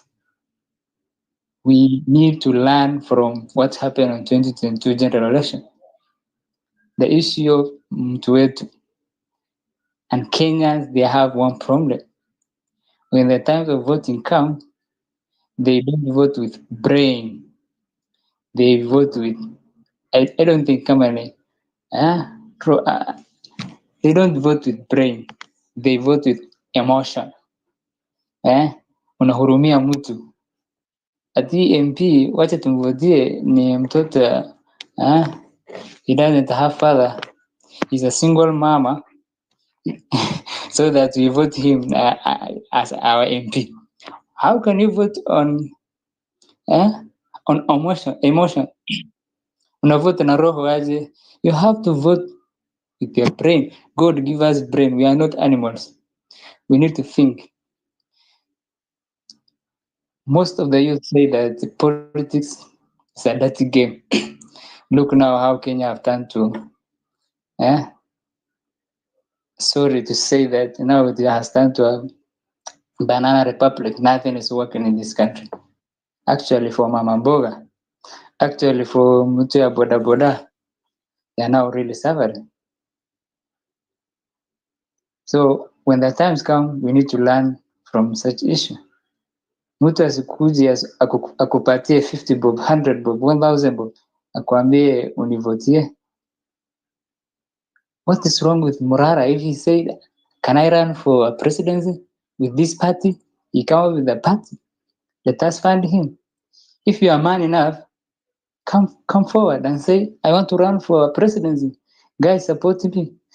Now Morara said, guys, we need to change this country. The only way we can change this country, we have a power as a youth. We have the numbers. We have the vote. Let us come together. The issue of tribalism doesn't help us. The issue of Mutuetu doesn't help us. Let us come together and have one party. We have our own vehicle where we can go and make it popular. It is not a rocket science. Even Ruto, just UDA, it has born 1 year to election, general election. They have become a popular within 1 year. That's how we win it. Why can't we just register one party? We fund it and make that parliament. Parliament is dead now. It is a parliament where you can impeach a president. It is a parliament where you can impeach a deputy president. It is a parliament where you can impeach all ministers. Yeah. So if the parliament is dead, now look at what is going on. So what if we get people with integrity, people who love this country in the parliament? We'll get a policy where whenever the policy or the laws they make, it will benefit this country, and this country become a powerful country in African continent. Because imagine someone is now bringing a bill. I have just read a few days ago. Someone bring a bill of, I think it's a cyber crime bill. You want to implement that, you want to bring that bill so that bloggers cannot survive in this country. Actually, he said that 1 minute so that I can also land. 1 minute. Thank you.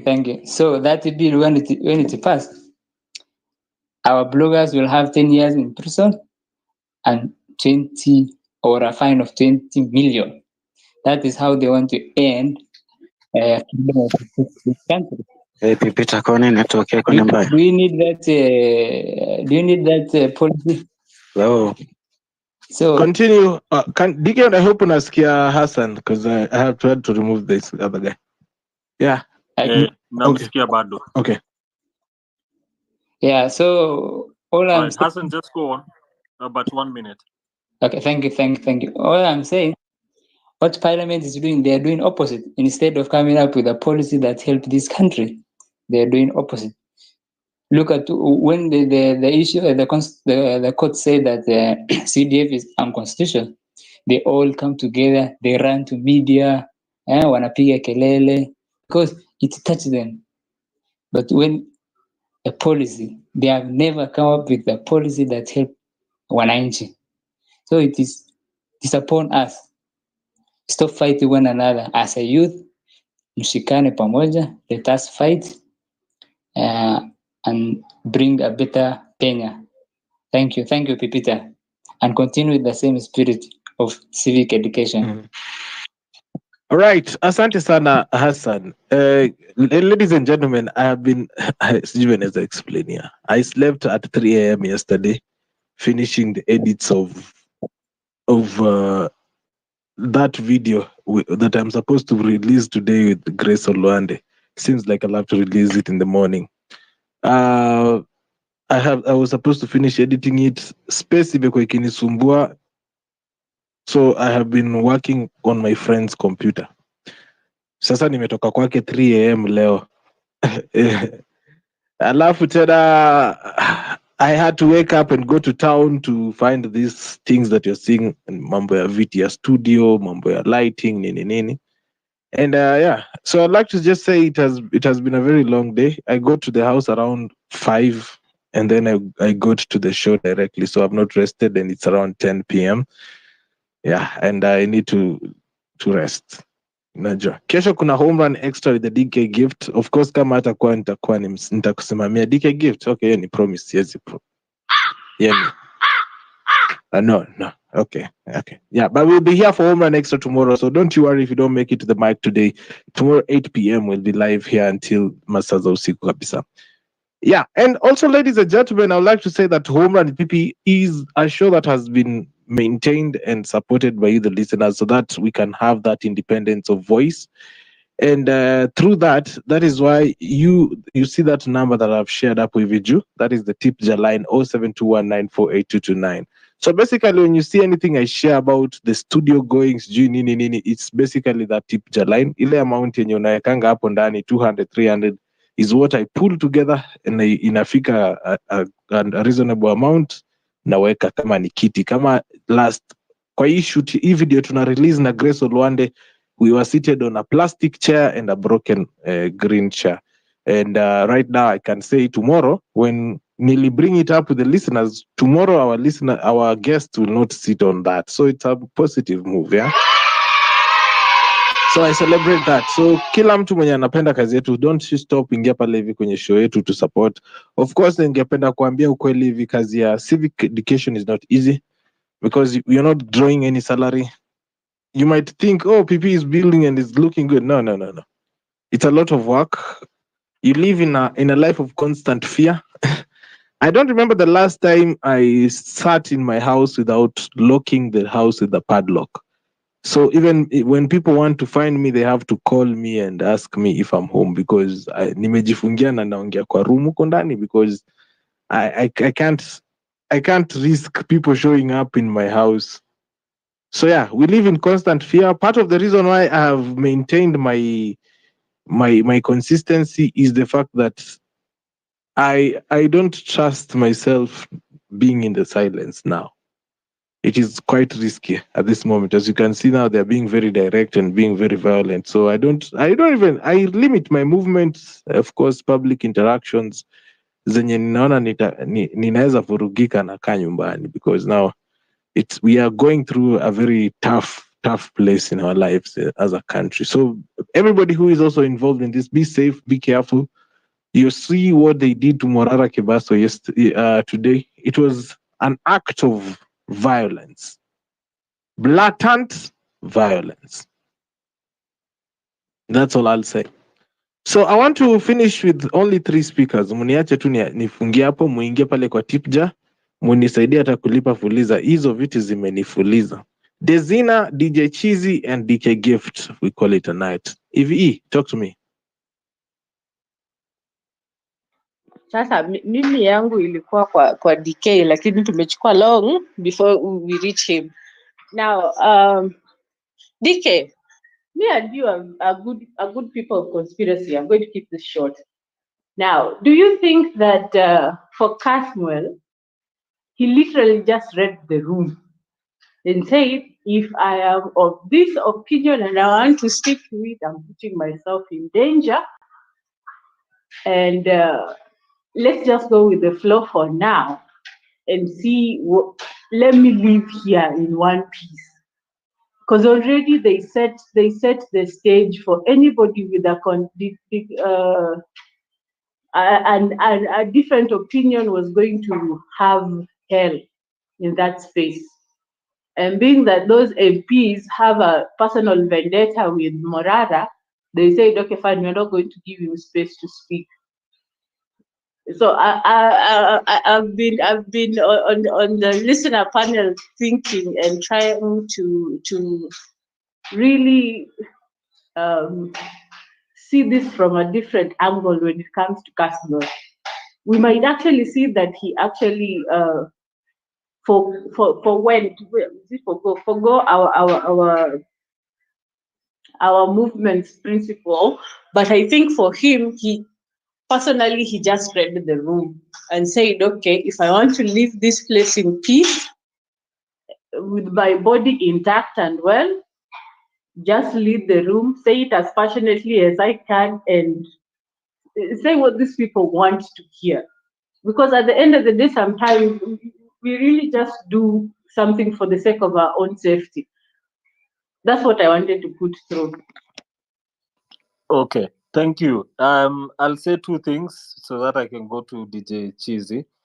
The first one is, of course, there's a part of me that thought about that and sees that as one of the possibilities. Remember, I said that whether it is a compromise of what people are saying being bought or any other reason, and what I meant as any other reason, one of them is this, which is him retracting back for what he may have presumed in that moment as keeping himself safe from what he saw happen to Morara. The second thing I'll say is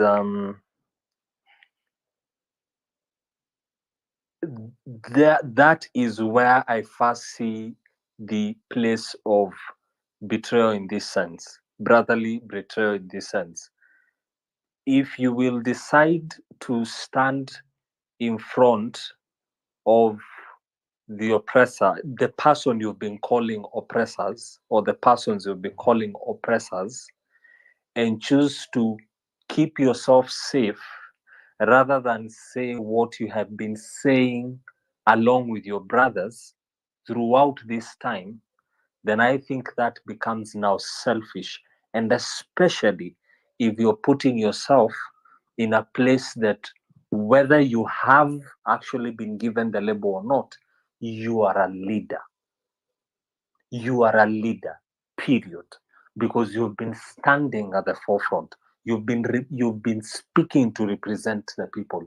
So you are a leader, because leaders are made, and I normally believe more leaders are made and not necessarily chosen.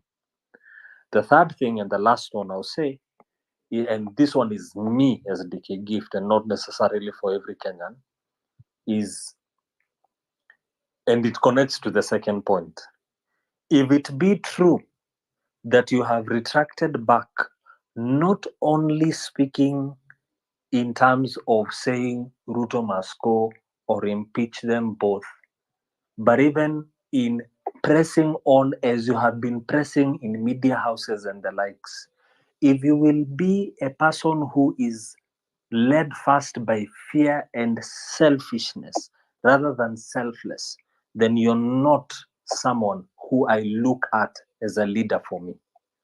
Because you may leave me in the fire tomorrow if I follow you as my leader. Because you may look and see that they are throwing stones at the people at the front, and then you decide to guard yourself. You leave me exposed. So for me, that's what I see a lot. It's not about this whole story of people trying to say that he has been bought. That is neither here nor there, because nobody has proof. But at the end of the day, like I said, you cannot walk with people.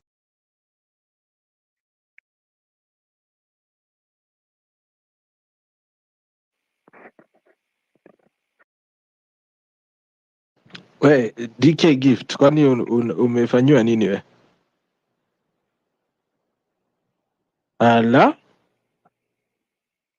DK? Ala? Where DK Gift kwa? Okay, looks like we have lost DK Gift. Okay, DJ wetu wa DJ Cheesy. Final words as you call it tonight hapa. Ni kama Dikia amerushiwa viti ama ni nini? So Bana, kama wamemwahi wakakatakata laini huko juu.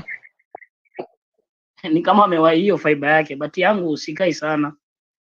Nataka kuguzia first on kenye Dikia amesema kuhusu that guy anaitwa Kasmuel. jamii sipendangi kujump into conclusions. I like finding out kwanza hu jamaa ni nani, and mkigoogle, hata si google, just go to YouTube kwa msanii anaitwa Ongori Reports. This guy Kasmuel is a guy mwenye amekuwa akisafa through kuanzia primary to high school mpaka penye amefikia saa hii.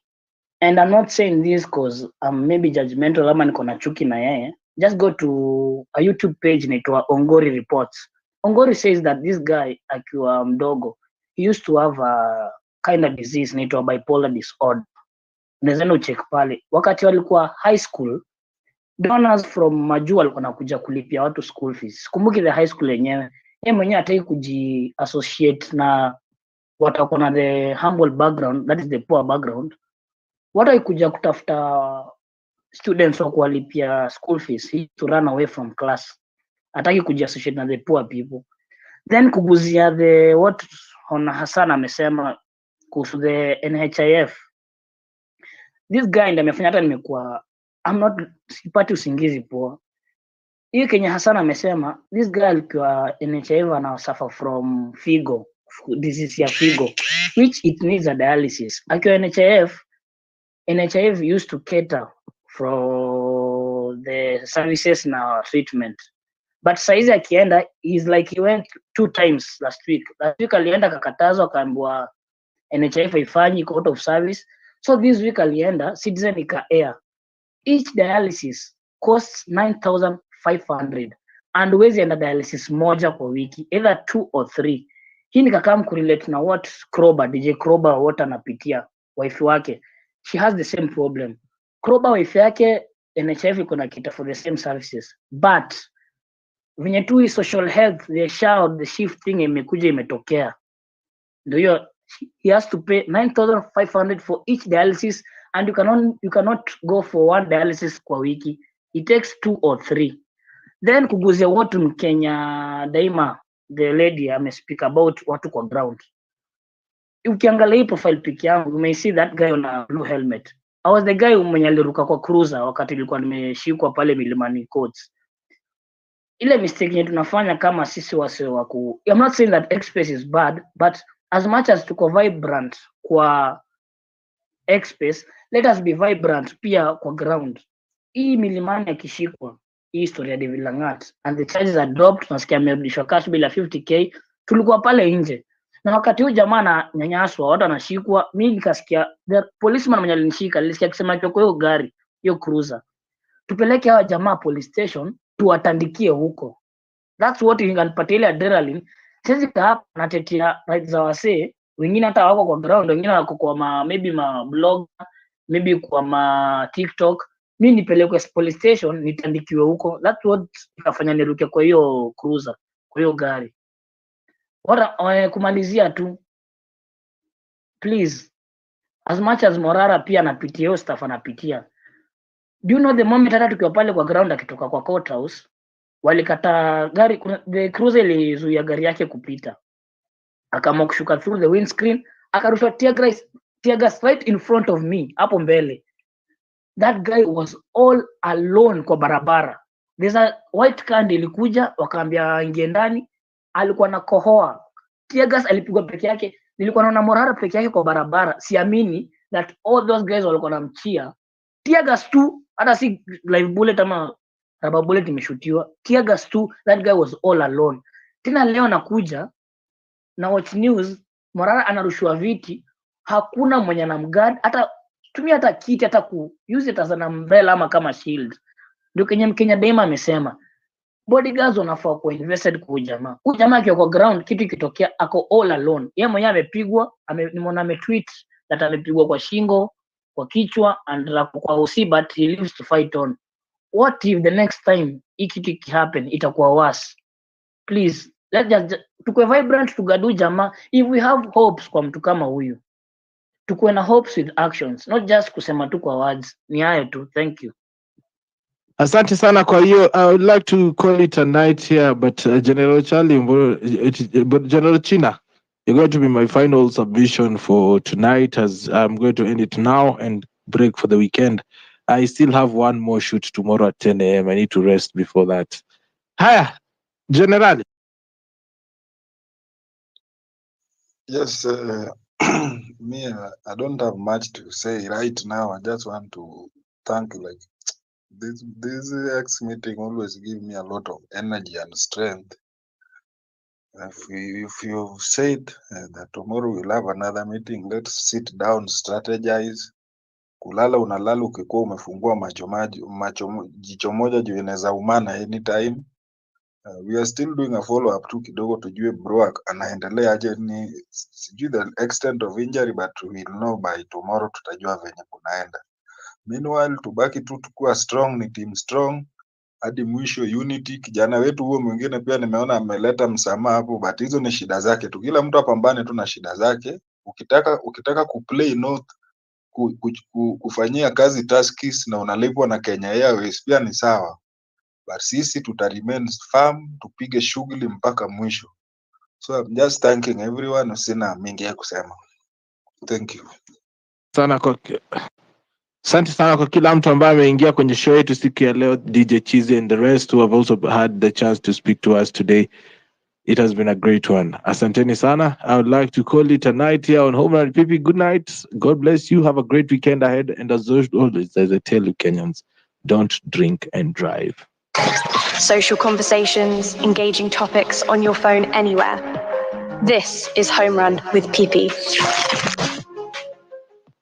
See you on Monday, ladies and gentlemen. It has been a great one, by the way. I'll be back here tomorrow, of course, with DK Gift on Home Run Extra, Saturday, 8 p.m. to midnight. But Home Run PP will resume on Monday from 4 p.m. to 9 p.m. Of course, we'll be talking about investments on Monday. So much to look forward this weekend. And of course, we'll be on Tuesday, we'll be looking forward to the vote.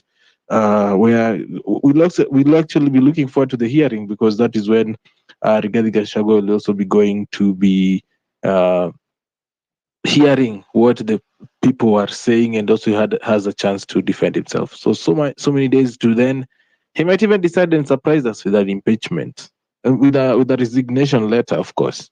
So yeah, until then, have a great one. God bless you. Thank you so much for supporting the show. Bye bye.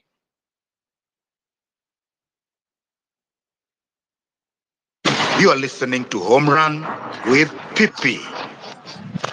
Weekdays from 4 p.m. to 9 p.m.